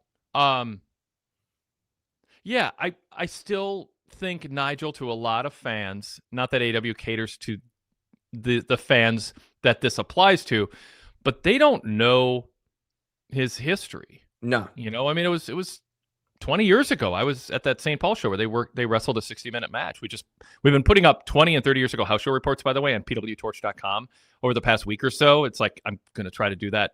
I don't know for how long, because we have so many, with just such great archives, and it's in an old CMS that is hard to access or impossible to access, but I've got access to it. So I'm like pulling up these house show reports. It's fun. We just put up a PWG show from 20 years ago this week, today. Cool. And some 20 and 30 years ago WWE house shows, and but also ROH house shows, and the Nigel Danielson matches there. I wish the semifinals were last week, so this week we could have had Bryan Danielson talking about Nigel. Oh man, and great. And how Moxley has to worry about the Nigel that he's seeing and who he faced. I don't know. I mean, there's footage they own. Yes. And a wrestler who faced him in their most famous feud in the indie scene, and they're not doing that. Man, if he could make the travel, I need Danielson on that call. Just have him do this. Point a computer camera at him. You can just do a laptop interview with Renee or Excalibur. I mean, you don't need to fly him in anywhere if he's not capable. People will forgive. How many people are on camp? It's the current era. This is how people communicate. Bob Bowman says, to me, Nigel is an announcer, not a wrestler, but I really only watched WCW and WWE, and I stopped watching wrestling from 2002 to 2018. That's the thing. Tony Khan, I say this, it works in his favor in most ways, but it's also a detriment. Tony Khan books for 14 to 24-year-old Tony Khan. Like, that peak fandom era. And, I mean, it's roughly the age. I mean, it might be 10 to 30, but, whatever, a 10-year span, 20-year span of him as a fan, as a super fan. And he doesn't book to anyone but that version of himself, that kind of 14, 18, 22-year-old Tony Khan. He books to that person. And it's, they say when you write, have someone in mind who you're writing to.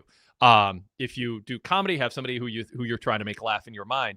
Tony's just booking to younger him. But younger him doesn't need to be told who Nigel is. And so you leave some people behind. And so, yeah, I think they should be doing more if they're putting this match, if they're putting him in a match as important as a slot against Moxley. I wish that more had been done on Dynamite, especially to establish who he is. They've done a little, but I think there's room to do more to get more people going than just go, well, the crowd there is going to know. And that's what matters. Yeah, I mean, you can get away with that in All In.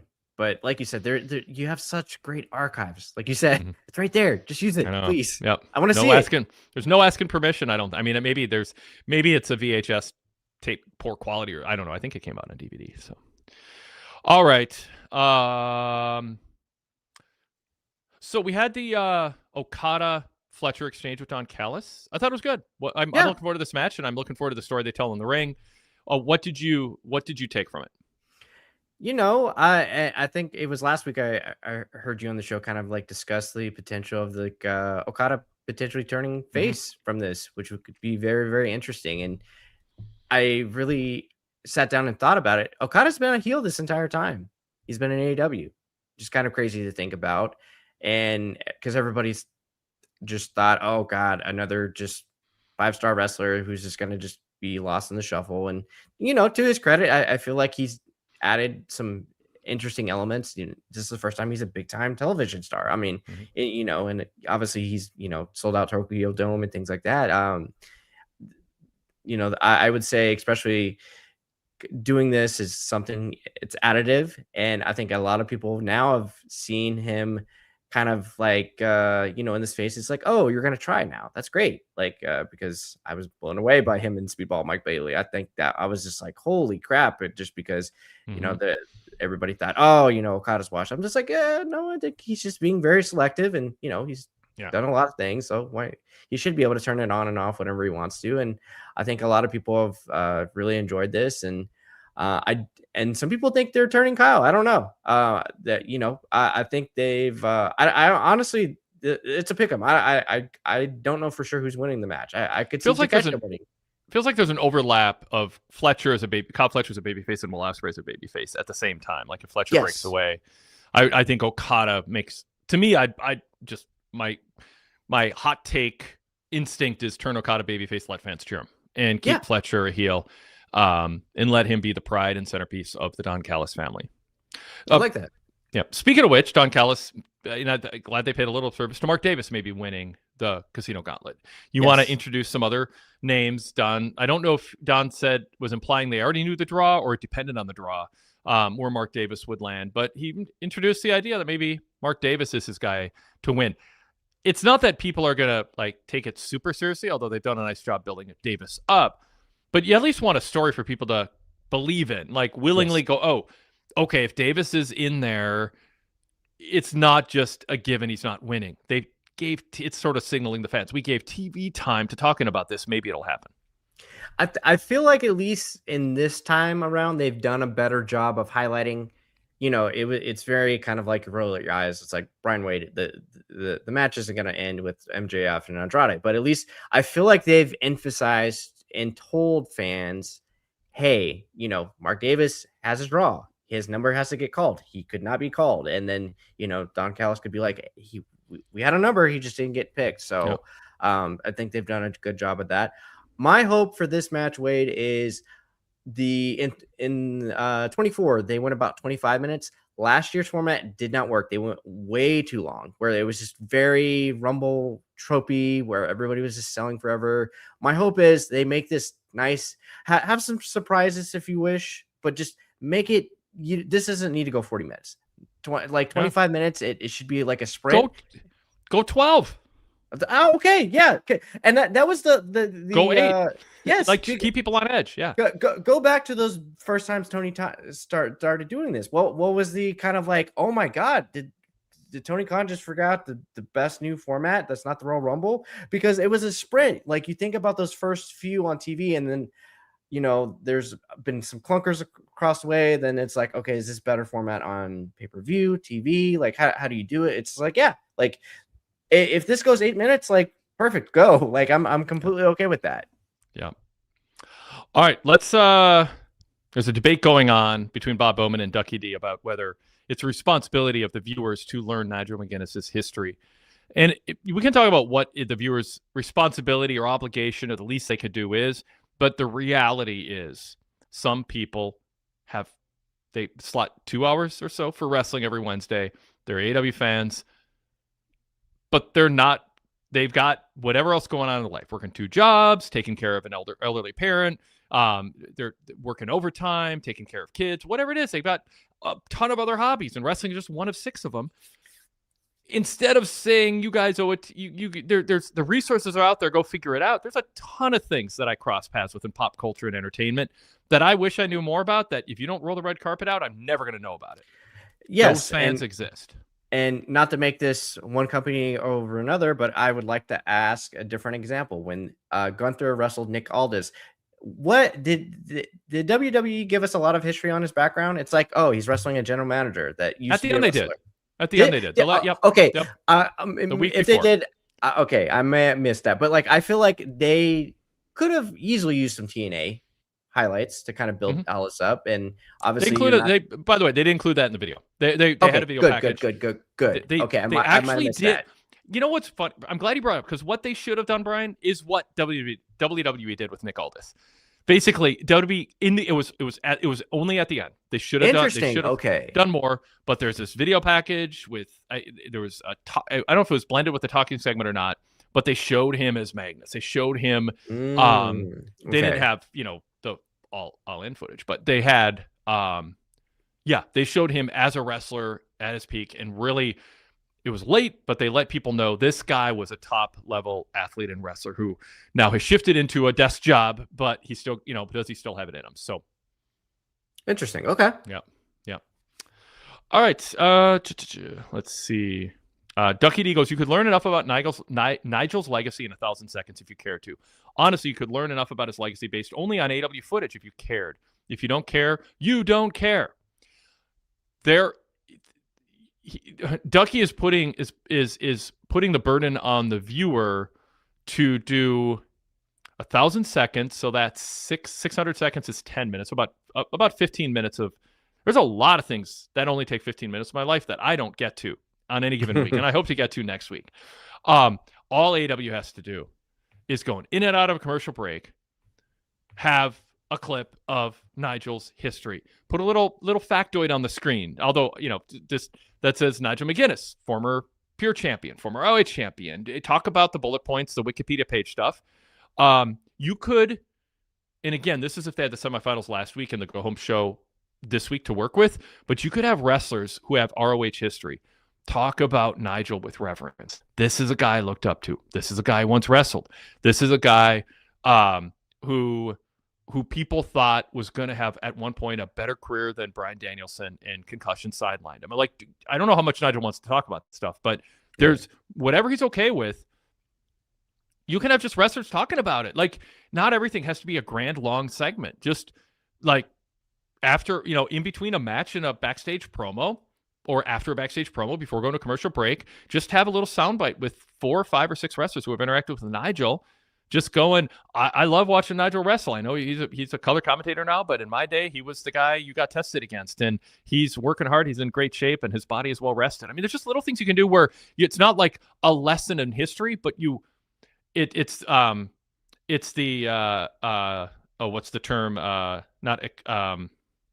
when you explain something in a movie, I have like all these E words in my head. Exposition. Okay. You don't have to do a moment of exposition where you're saying, now it's a history lesson for Nigel McGuinness. Everyone take notes and pay attention. It's a comment that you say kind of in the flow. Nigel was Nigel had held so many times. It's like, but get people excited about the idea that maybe this guy has in him being a threat to the world champion if he or to be a continental champion if he wins this tournament. Like, there's a way to kind of tell that story, plant those seeds. I think Ducky D is understating this. Okay, so Ducky D, in fairness, because I didn't include context, he goes, you said you would need 1,000 hours. Can we now not agree that's a tired cliche? I agree with Wade's point at a macro level. They should always strive to do more, but they've done plenty for this match. Okay. Then pwtorchvip says, by the way, they presented the Nick footage too late. It was at the last possible second, but it is better than what AEW has done for Nigel in this instance, but he just won. He just advanced. So if you make the tournament about Nigel, you're giving away he's making it to the final. So I want to be cognizant of that. And that's why maybe we see something on Collision on Saturday that will kind of check the box.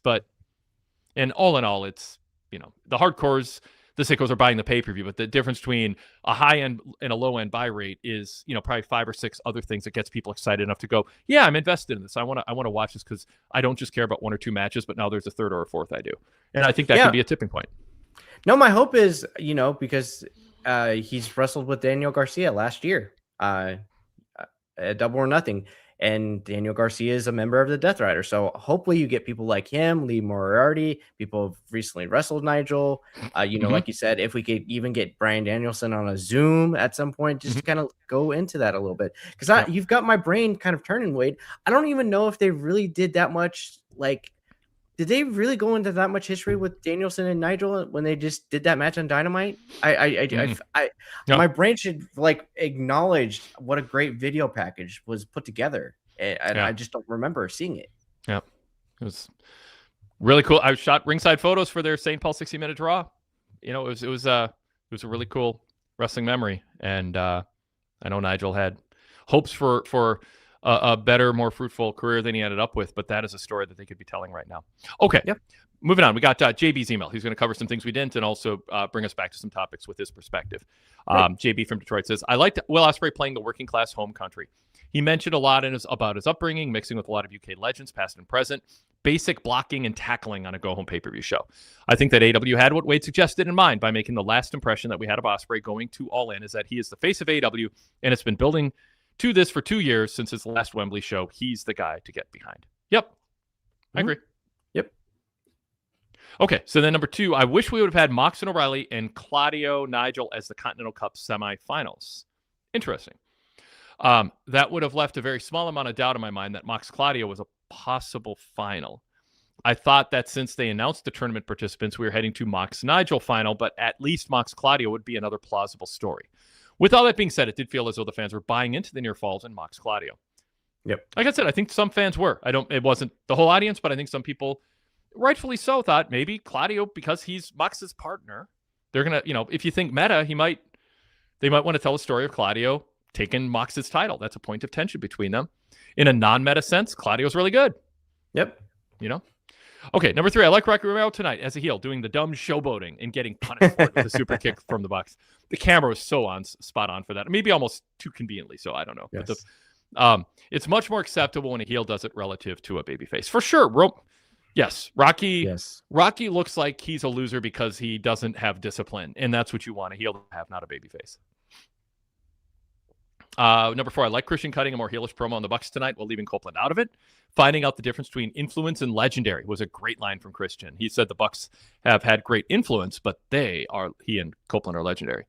But then the Bucks answered with, have you ever named a company after you? And then the crowd on cue, be elite, be elite, they sang. I'm glad that Christian was one to initiate the violence tonight with a low blow, but I still wish they would have kept the story simpler and not had both teams act so heelish before their meeting at All In, similar to Ospreay and Omega. I thought they missed a talking point in the match when the Bucks were down at ringside and Copeland was in the ring for a while. I wish, and this is where the heel announcer kind of comes in handy. I wish somebody would have said, "Are the Bucks milking it to leave Copeland in there to take punishment going in?" But the problem is the Bucks aren't the heels. You know what I mean? So. Right. it would have to be a heel commentator saying it, and it would almost have to feel like absurd. Or maybe what you do is when the Bucks get back on the ring apron, you would have had Taz going, if I was the Bucks, I would have stayed down. I think having Copeland get beat up going into Sunday night is more important than winning tonight's match. And then Excalibur could, push back on that or something. Something along those lines. Anyway. But yeah, I'm with JB that, I Christian playing the heel and the Bucks having a good comeback was how you wanted to play that. That was very good. I like that a lot. Taking away Willow's opportunity to speak with her fans one last time before a big match at All In, and then threatening to take away her title and ultimately her smile was a smart way to end the interaction between Mercedes and Willow on the Go Home show. The entire story to this point has been Willow getting under Mercedes' skin and embracing her authentic self and her authentic relationship with the fans. Mercedes wanted to take away this advantage, but will, in my opinion, fail in her endeavor on Sunday. The build of this match has, along with the international triple threat, been the best build for All In, and I'm glad they kept it simple tonight rather than having another big interview or cliche contract signing or weigh-in type segment. Yeah. You didn't spend a lot of time on it, and it's clear who the heel is, and it's clear Willow has added incentive to beat Mercedes. Not that she didn't have plenty of incentive before, but you also have the doubt of, is she hobbled by her hand injury? And will that play into it? So that can be a story, and that can be something she overcomes if she retains, or it can be, an excuse if she loses. Brian, what'd you think? We haven't talked about that yet. Oh, I mean, I completely agree. Mercedes and Willow, I think that's the match I have circled as my most anticipated match on the entire card. I feel like their physical chemistry is fantastic. They've kept it fairly simple. And even if there was, God, do we resent Willow a little bit because Tekla's done such a good job for the world title this year?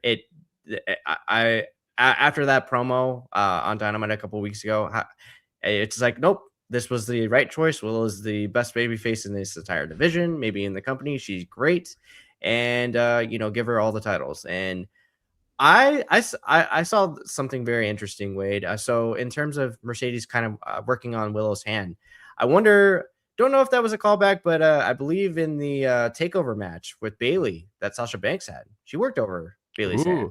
Interesting. Yes. So I don't know. I mean, just out there, and especially, there's stuff. Will they, won't they go with Miss Bayley right now, Pam? I don't know. So could be something, could be nothing. Something to be mindful. My hope is as a finish, Wade, Mercedes locks in the statement maker and just wrenches his back so much she literally rips the smile off Willow, and she passes. And I can't. I think I think a lot of people on the site have kind of wanted Mercedes to really fine tune, what is your motivation? Like, in-ring work has never been in doubt with her, right? Mm-hmm. Just this is the best version of Mercedes I think she's ever been in AEW. I love it. She's evil. She's maniacal. She had the crazy nails on it where she could have literally. I was more concerned about Mercedes poking Willow's eye out with her nails that's supposed to her hitting over the chair. She just, the evil laugh too. It's just it's not goofball. It's not cartoon villain. It's just like, oh wow, this is actually like a villain that you would hate on a television show, and that's what you're supposed to do with your biggest heel in the company. Yeah, and maybe top paid heel in the company. Yes. Unless Kenny's a heel, maybe he's more paid. All right. JB says MJF calling the Scottish crowd all alcoholic dork pieces of trash, and then the crowd cheering in response was very in line with European crowds. Yeah, they cut to a guy, late middle-aged guy, just like smiling, like, yeah, that's us. That's funny, or that's everyone else, but not me. I don't know. All right, I understand that Andrade's gimmick has been having a plant, is planting an attractive woman in the crowd to take a selfie, but it's still a bit of a stretch that Andrade would have assumed that MJF would call out the lack of attractive people in the crowd, go up to this one woman, and make him vulnerable to Andrade's attack from the crowd. Yeah, it distracted me from it. I'm just like, he's not here. I hired people to make sure he wasn't here.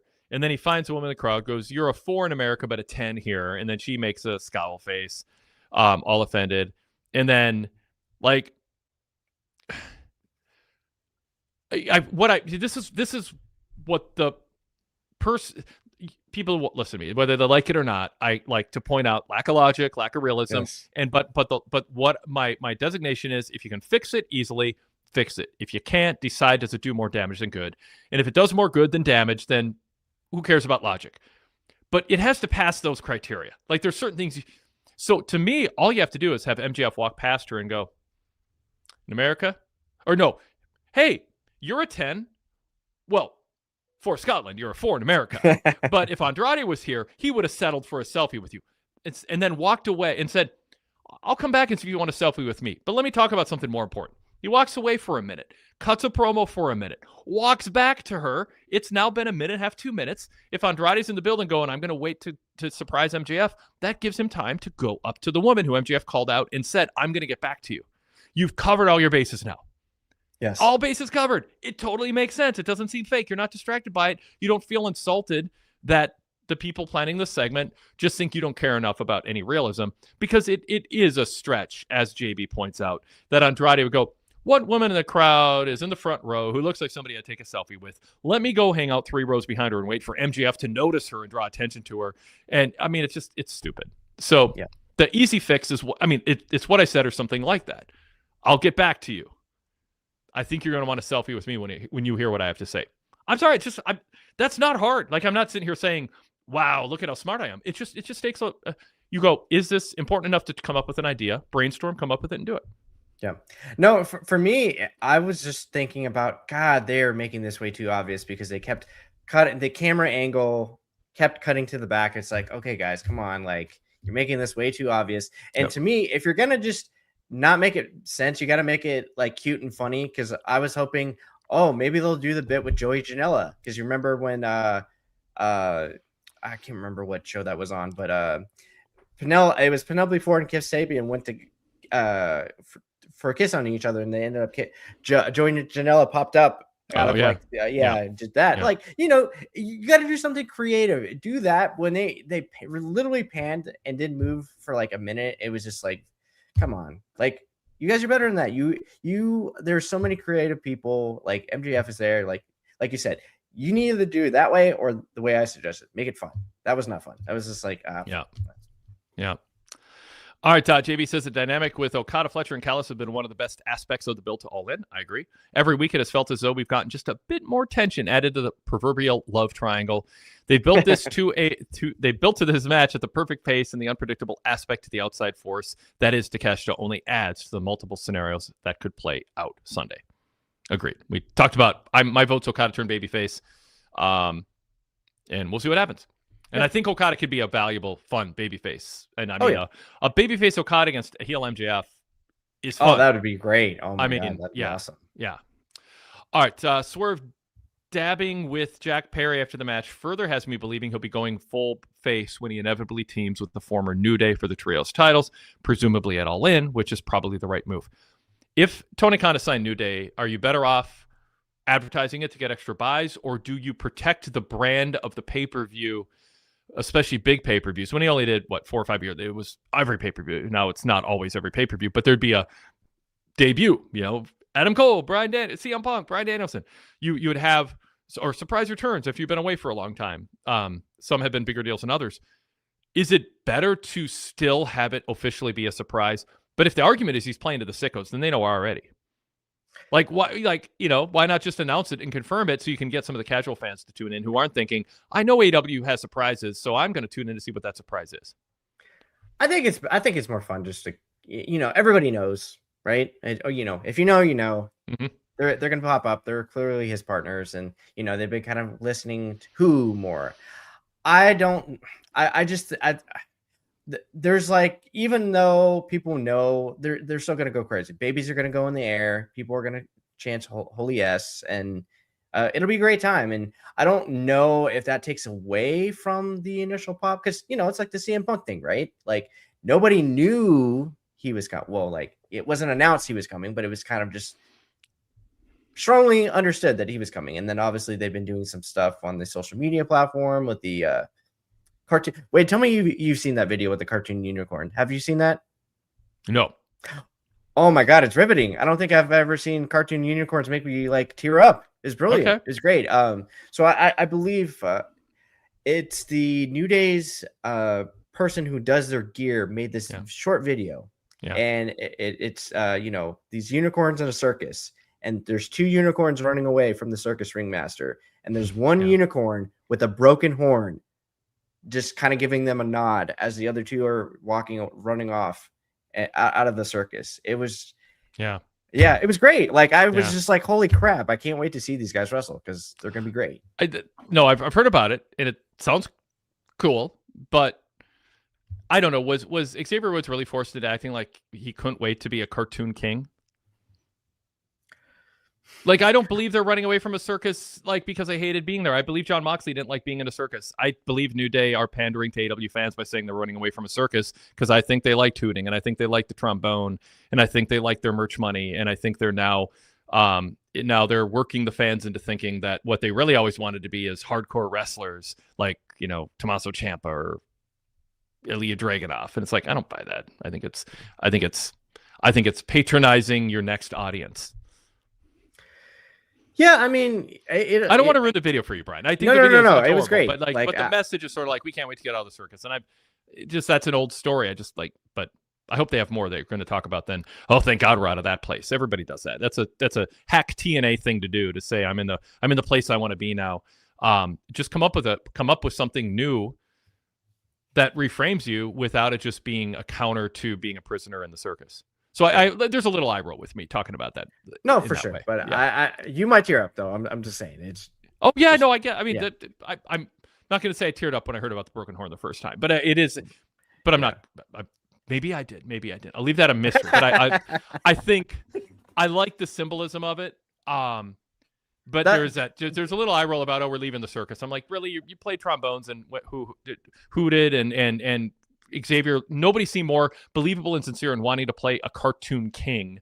Instead, it was his lifelong dream to be a cartoon king. It just drove me nuts. So the eye roll is overriding it a bit. Yeah. No, to me, valid criticism, but like I think for me, I'm just taking more symbolism. And by the way, the cartoon king, did he ever get a title shot versus Roman Reigns? I don't think he did he? Because he won. He was the king. He was supposed to get a title shot, right? Yeah. What happened with that? He lost a match on SmackDown versus Roman that I was like Viva DQ, and nothing ever happened to that. I believe. Yeah, I could be making that up, but that sounds right. Yeah, well, I'm fine with that, to be honest. Whoever wants to go back and watch SmackDown for 5 years ago. Yeah. I would love what the rebranded Kofi and Xavier do in AEW. I would love to love it. But yeah. Yes. Derek Mitchell says, I agree with Wade. I can't stand that sentiment. If TKO offered them more money, they would have stayed. Yeah. All right. Back to JB. Where are we here? I like the Ospreay Omega video package. 10 years in the making was a more epic way to frame this generationally significant match than what they did last week. Also, good idea to leave the fans thinking about the historical implications to end the show. Now, in the chat, Jay Harris says, I just finished Dynamite. I can't believe Omega wasn't on the go-home show. I think if Omega was on the show, if he flew out early, did the show, I don't think he's going to be on Collision. I think they would have advertised that. Sure. What would have been productive? Like, he would either have to walk back being a cartoon villain, or he'd have to be more of a cartoon villain. Like, I don't know. Like, I don't think there's a great choice there. I think the best choice is don't talk about the cartoon villain. I mean, they did a video package recapping it a bit, but don't talk about it because it's sort of like Seth's promo. It was panned. Let's just move on. And instead, a 10 years in the making video that shows Kenny as a serious athlete and presents the match the way that I think it should have been consistently the last, month or two was a better option than trying to fix what I think was awkward last week for a lot of people to watch. I'm trying to think even in my brain, Wade. I think in my head, Kenny is really, he's one of the greatest for me anyway, but there's his TV presentation where I've said it with you. He's too aloof. Like he just, and sometimes it can work against him, and we want him to be his authentic self. But watching that promo or the video package, this was the first time I considered to myself, oh wow, Kenny Omega, he's a great athlete. I know. they don't do enough to emphasize that, because obviously like he does phenomenal things and that a lot of people can't do. The Tiger Driver, you can't escape, and the dives and everything else. But I saw him just kick a speed bag, and I was like, holy crap. I really wish they would emphasize that more, because you're a fantastic athlete. Yes, you've overcome like serious sickness, but like I want to see more. That again, that's just more of my wanting to lean into the sports aspect a little bit more. Absolutely. I mean, there's certain realms fluffed him constantly to the point where he just felt he was all that. And what needs to be said? I am all the things people say to me constantly, and he wasn't hungry to introduce himself to a new audience and prove himself to a new audience. But I agree with you, seeing somebody who he's aloof, but also, I don't want to trash Kenny. I think he's overall had a good like summer. More good weeks than bad, but not 90%.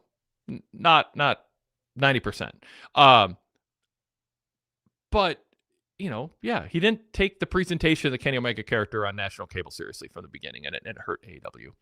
And and I've heard, and I've talked about this in recent podcasts, like I've heard over time that Kenny wasn't the guy jumping to his feet going, how can I help in doing PR work, or getting him to like telling him that he had to do a promo on a show that Tony wants to do a promo, or that's in the form. Like he didn't like, he pushed back as EVP. I don't know if I want to do that. Like he just wasn't hungry. He kind of sandbagged a little bit what could have helped make him more valuable for the money that he was getting paid. And I think he just felt like, my job's to have the 6-7 star match and be fluffed afterwards by all the people who love me. It's not to think, how can I help AEW grow? And that's part of his legacy. If you're going to write an honest history of Kenny Omega, that isn't just, I'm his best friend and I saw it coming and he's great. And, whatever. If you write an honest history, he let AEW down in certain ways. He delivered in other ways, but there's more to the story than just he delivered in the ring. And he didn't deliver in the ring even to the degree that I think AEW could have used, that they hoped. Wait, do you think it was just Kenny Omega didn't have the guts to meet Ospreay in the ring today? I mean, yes. No. I mean, honestly, the announcer should have owned that. Like, they could have said, after all the stuff Kenny said last week, it doesn't, like, this is where you needed. I don't know if Taz would be the right. Tony could have said, with all the stuff Kenny said last week, I don't blame him for not showing up. And right. Frankly, if I saw how determined Will Ospreay was, I'd be putting in a couple extra days of training too. I wouldn't be showing up to face this guy, because I think Kenny knows he just unleashed something that he didn't intend to unleash. I mean, they didn't make those points, but they could have owned that he wasn't there and turned it into, he was too chicken to be here. Will could have included that. Yeah. Derek says about Kenny, I agree with the point regarding character work. Having a main eventer who remains aloof and fails to develop their persona ultimately hinders the product's growth, truly expand the audience. Yep. Okay. Final point from JB. 2 very solid, simplistic builds for both world title matches that all in tonight. I like AEW's approach here. Don't overcomplicate things. The short show opening promo with the women's backstage segment and the show ending video package was perfect, in my opinion. I'm more excited for All In than I was after last Wednesday's Dynamite. As always, love the show and go VIP. It's kind of a don't break it by trying too hard to do other stuff. Like, I'm okay with the go home show being deep breath. Mm-hmm. Let's talk about what is coming up. It's 4 days away. I don't know. I mean, yeah. All right, Brian, anything else you want to bring up? Let's see. No, I think that was pretty much everything on the show. So what do you think the potential, do we have a potential relationship brewing with Swerve and Jack Perry? I find it interesting. Like, I really, that promo that they landed with him backstage kind of bloodied up, and I don't know what's happening with Jack Perry, but I like it. It's different. I feel like he's still trying to do this weird Survivor Hunter babyface gimmick, which I hope he just kind of turns that off and just be Jack Perry, what got you over in the first place. But then there's this other part with Swerve, and it's like, okay, this is interesting. What's going on here? Are we building? Are you going to join this potential faction? Are they going to turn on you? And then what happens? I'm fascinated. What do you think? I didn't think a lot about it but it makes sense. Why did this match even happen? Yes. And if it happened because we don't want to give anything away and it's just a nice match and it just is there to fill time before a video package, I mean, it could be that. And it's fine. I guess it's fine if it's that, but it is likely more than that. So how do I feel about it? It feels like an odd fit. Mm-hmm. Especially if New Day are coming in. I don't understand it. I don't if it happens. Like I mean, you're not gonna have a faction where it's the former New Day and Swerve and Jack Perry. So is it a longer story arc and they're planting a seed for something months down the line? Is it Swerve goes heel or Perry goes heel? I don't think they're gonna form a tag team. That just feels like a really odd pairing. So I don't know. It doesn't it makes sense to bring up, but it doesn't. I don't see, as I think about it more as you're talking about it, a natural landing place that I think just jumps off the screen as, oh, that's good. Yeah.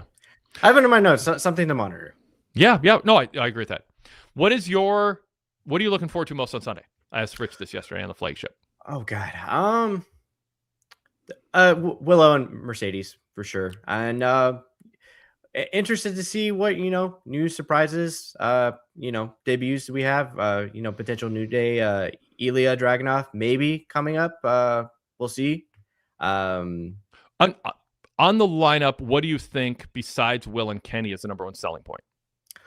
Mercedes and Willow and the triple threat too. Like, I mean, I would say from a card's I say what you will as far as like the stories, build, blah blah blah. If you look at all the other all-ins collectively, I think the ceiling for this card, if everything hits, it could be. This has I feel already this is from just a card's perspective, this is the best card that they've ever built for an all-in. If these matches hit, this could be one of their best cards that they've put together, like on the day. Well, because first of all, the Trios match, Bandito and Brody King and Hangman against perhaps Swerve and New Day, can be a really good special match and novel. Yes. Fletcher, Okada, Takeshita obviously has all kinds of potential. Kevin Knight and Darby, Street Falls Count Anywhere, that has a chance, especially if all the other matches are kept in the ring, which I hope it is. It'll really stand out. If a bunch of other wrestlers brawl at ringside, it'll water it down. The women's tag match, it's fine. I mean, they done just enough to make you think you're going to get, I don't know, the Funks against Brody and Hanson. It's just like other women's just going at each other, and that's fine. Good physical chemistry with those women. I will say there'll be some Pop Spice, Pop Spice, references, perhaps, with the entrances and everything. But that's on my list too. Moxley and Nigel, I mean, might be the worst match on the show, and it might still be good. I mean, yeah. When I think about that, that's not a dig. It's the strength of the lineup. Yeah, and then not counting the casino because that's just a weird gimmicky thing. Yeah. And then you've got the Bucks and Copeland. Well, I'm getting there. Okay. I'm kind of working through every match is different, and every match has a selling point in a different way. So like when I asked Rich, to the average fan, Kenny and Ospreay is going to be the number one selling point. What's number two? I think Willow and Mercedes, top candidate. I think, as you said, and I'm with you, Fletcher, Takeshita, Okada is probably my number two selling point. But in Kevin Knight and Darby, some people love Darby and they want a Falls Count Anywhere match with these two, and so that there's going to be it'll be a minority, but I think some people would pick that as I want to see that match. Women's brawl, like I said, lesser, but it's fine on the card. Moxley, Nigel, fine on the card, but not probably a top selling point. The Casino Gauntlet, unless you're just a big stand for MJF or something, or Andrade, it's just like, that's fine. But yes, Christian Cage and Adam Copeland and the Young Bucks, there's a fan of the Young Bucks, there's a fan of tag team wrestling, there's a fan of Christian and Edge going way back, who are looking at this and going, this is a dream tag team match. And tonight's promo underlined influence versus legends, but we had a company named after us, not just a match or a pay-per-view. They rounded it out well. Yep. And so, yes, I mean, so if you got Kenny Will, I think you got the women's match, the women's singles match, the men's tag match, the triple threat for the international title, and Knight and Darby and perhaps a 6-man, depending on what happens or what people are anticipating. That's like 4 or 5 matches that I think some people would pick as the number 2 match for them that is causing them to part with their money and time. Yeah, absolutely. And I love how you emphasize this isn't like a knock on, I say this right now, and then tomorrow there's 3 or 4 stipulation matches added. There's only just that one. Knight and Darby should be the only match that's not in the ring. If that's the case, and the only one with blood. Yes. Ooh, but you have what John other Moxley. match should? John Moxley, come on, Wade. John's Nigel even? Maybe. I mean, I'm not saying. I'm saying should. Oh, okay, should. Oh, okay, Yeah. should. I would. We might get it in Kenny Ospreay, by the way. Ooh, yeah. Probably. Actually, we might get it in Willow. I'm sorry, shouldn't do this, but we might. Mercedes Willow could be a blood feud now after what Mercedes did. It would be great. Anyway. Oh, and we have to emphasize though, this tag team title match. The Bucks, they haven't really had a good showing at Wembley yet. That triple threat the year before, not so great. Probably one of the few times I popped you on a review too. I don't know if you remember that or not. What was it? My review was there's functional wrestling happening in front of me, and I feel absolutely nothing because the build for that absolutely it was not good. It stunk, and the fans didn't really care for it either. So I think they're good. They're going to go out there to prove a point, I think. Yeah. All right, cool. Brian, thanks. Oh, thanks, Ray. Oh, we're not going to talk about Jonathan Kuminga. Your new, have you volunteered to drive Alonzo Ball everywhere in Minnesota? Like, he says he has a driver, which shows maturity. It's like putting someone else in charge of your meal plan if you just are a snacker. I mean, we got him for like a third of the price that he wanted a few months ago, and what Golden State offered him at one point before they traded him. I mean, this is a steal. He's going to be like the 5th best starter. That's how good the Wolves are.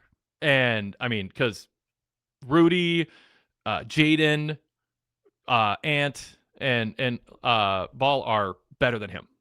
But that's a crazy good top 5. I mean, he is untapped. They coach, and our GM spent like 4 hours talking to him. They flew down, and Ant was doing a hard sell, getting him to sign. And I mean, I just think they got him excited about winning a title. I think they got him excited about playing meaningful basketball. I think that's what's going on with Ball too. It's just like let's just see what it's like to play real playoff basketball and compete on national TV against the best the league has to offer, whether it's the Spurs or the Knicks or OKC. Boy, that is a missing piece, and it helps fill the loss of. In fact, it's probably a better fit than Julius Randle and Naz Reid in a lot of ways. Yeah. And but I got to hear better analysis. I'm sorry. I heard his name, but I don't want to get too excited about it. We just went through that with LeBron. So I actually don't know a ton about him. I know he scored like 40 against the Wolves in a playoff game a couple years back, but I don't know a ton about him. I just know like he's going to really like getting passes from Ball. And he's young. He's age-wise like right there with the core of our team. And if he chose the Wolves for less money, because he wants to win and he wants to have fun and he wants to be used well by a smart coach with teammates that fit him well, and he gets to be a starter and he has a long leash to figure things out. I mean, I think all that's true and all that's a selling point. So how do you feel? What do you think of the news? I'm glad the saga's over because he's been a name everybody's kind of just rolled their eyes about. And, like you said, I don't think Golden State handled him well. Steve Kerr did obviously not care for him for reasons. And he's a guy that's motivated, it appears. And, he signed a, very friendly deal, and he's going to show out and wants to get paid. And like you said, he's going to slide into that power forward spot, whether he's, in traditional position or not. I would say even, with Io as well, like they're very athletic, this Wolves. And I'm hearing good things about Rudy being in fantastic shape in the kind of Euro friendlies. I've heard. So Rudy's always in great shape. Rudy, there's not a calorie he puts in his body that he doesn't thoroughly know about. What teammate was it? It was our backup center, Berenger. Okay. Yeah, and he said, I asked Rudy about like water filters. Like Rudy knows everything about what water filter to use to get the best. Like Rudy's like just a health nut. And just as fit physically as anybody. He takes his jersey off after games sometimes, kind of show off. Like he's got that ideal amount of muscle and body fat to survive in this league and be such a top six, top six defender, center or whatever in this league right now. And he is that. So yeah, with Jaden and Rudy, you don't need to worry about defense.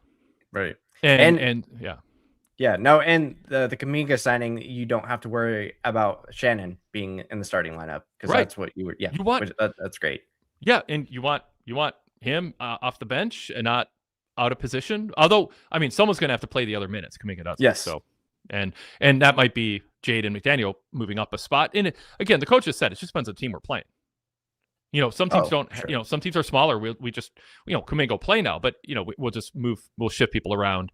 But yeah, I don't know. Rudy and Berenger, I don't think should play together, but Berenger is, I think I'm pronouncing his name. We had a Twins pitcher called Berenger doing the Berenger shuffle. He had the same first name, same last name, both pronounced differently. And so it's unless I say his name a lot, I won't get it right. But they think he's special and he's fun. So yeah, I'm excited. I'm keeping an eye on the calendar when that when that season starts. It's less than 2 months away, and yeah, it's going to be a fun team to watch. If you get NBA Pass and watch the Wolves, if you want to watch a really fun team with Ant probably having the latest breakout season because he's got some good people around him, better fit than he's had in other teams. Yeah, and I'm glad that you aren't signed up for Lonzo Ball driving duties in the winter because that's what I was worried about that, and I'm glad he's realized, hey, I should hire a driver. That's great. I don't want to drive in ice. We can't even drive in. Everybody can't even drive in black ice in Texas. So I couldn't even imagine driving in real ice. I'm not saying money is everything, but he has enough money to pull me away from some of my torch duties. If he wants me to drive him, I will. I'll take I'll drive a $100,000 Rivian EV with Lonzo and his crew around the Twin Cities. I'd for the right 7-figure price point. I'm on call. I'll be his driver. I'm not ruling that out. But again, my price is probably higher than probably 100,000 other people in town because I think there's people who do it for free. So, Goodfellas says, now do your quick Viking expectations. I mean, I think the division NFC North comes down to some variables we don't know, including staying healthy. Yes. But they are in every way a good enough team to compete with anybody in their division. Potentially. They also are a mediocre quarterback ensemble season away from not even being in the playoff race with a month to go. I mean, I'm Jason Paul knows more. A lot of people know more about the football. I can't name any offensive lineman off the top of my head. I mean, I'm a hardcore fan of that. I watched the games since I was a kid, but I'm a casual fan of that. I'm not, studying the depth chart of the fullbacks and whatever. I just I don't know it that well. I don't have bandwidth for that. But the people who I hear talking about it just go, this Vikings could be a really good above 500 team. So I don't know. That's enough for me to enjoy the games and think we got a chance in anybody we play. Yeah, like you said, health is so critical right now just because everybody looks good in training camp. It's hard to kind of emphasize, you just look at the schedules too. The Lions, I think, play a really easy schedule because they finished towards the end of the division, so they get an easy schedule. That's just how it goes. So it's pretty tough. Kyler Murray is short and injury prone and has a good IQ. His arm has a good IQ, but it's not Bradford who's the Seattle quarterback who we lost? Darnold. Yeah, I always call him Bradford. We had Bradford 10 years ago. He was good for 3 weeks before I got hurt. His name was Sam too. And he doesn't have his arm. It's not, it doesn't have JJ's arm in a way, but everybody in the Vikings is, Justin Jefferson, I'll just take his quote. He's like, people thought I didn't have a chance to have a good season last year, and people may be forgetting I'm the best wide receiver in the league. Just watch. Just watch me this year. He doesn't say that if he isn't happy with what he's seen from Kyler Murray and what they can do. So I'm excited. I mean, it's fun. Yeah. It's Vikings and Wolves will be fun. Now we just need my Minnesota Wild to do something to make us feel better. Yeah. All right. You got my mainstream sports moments.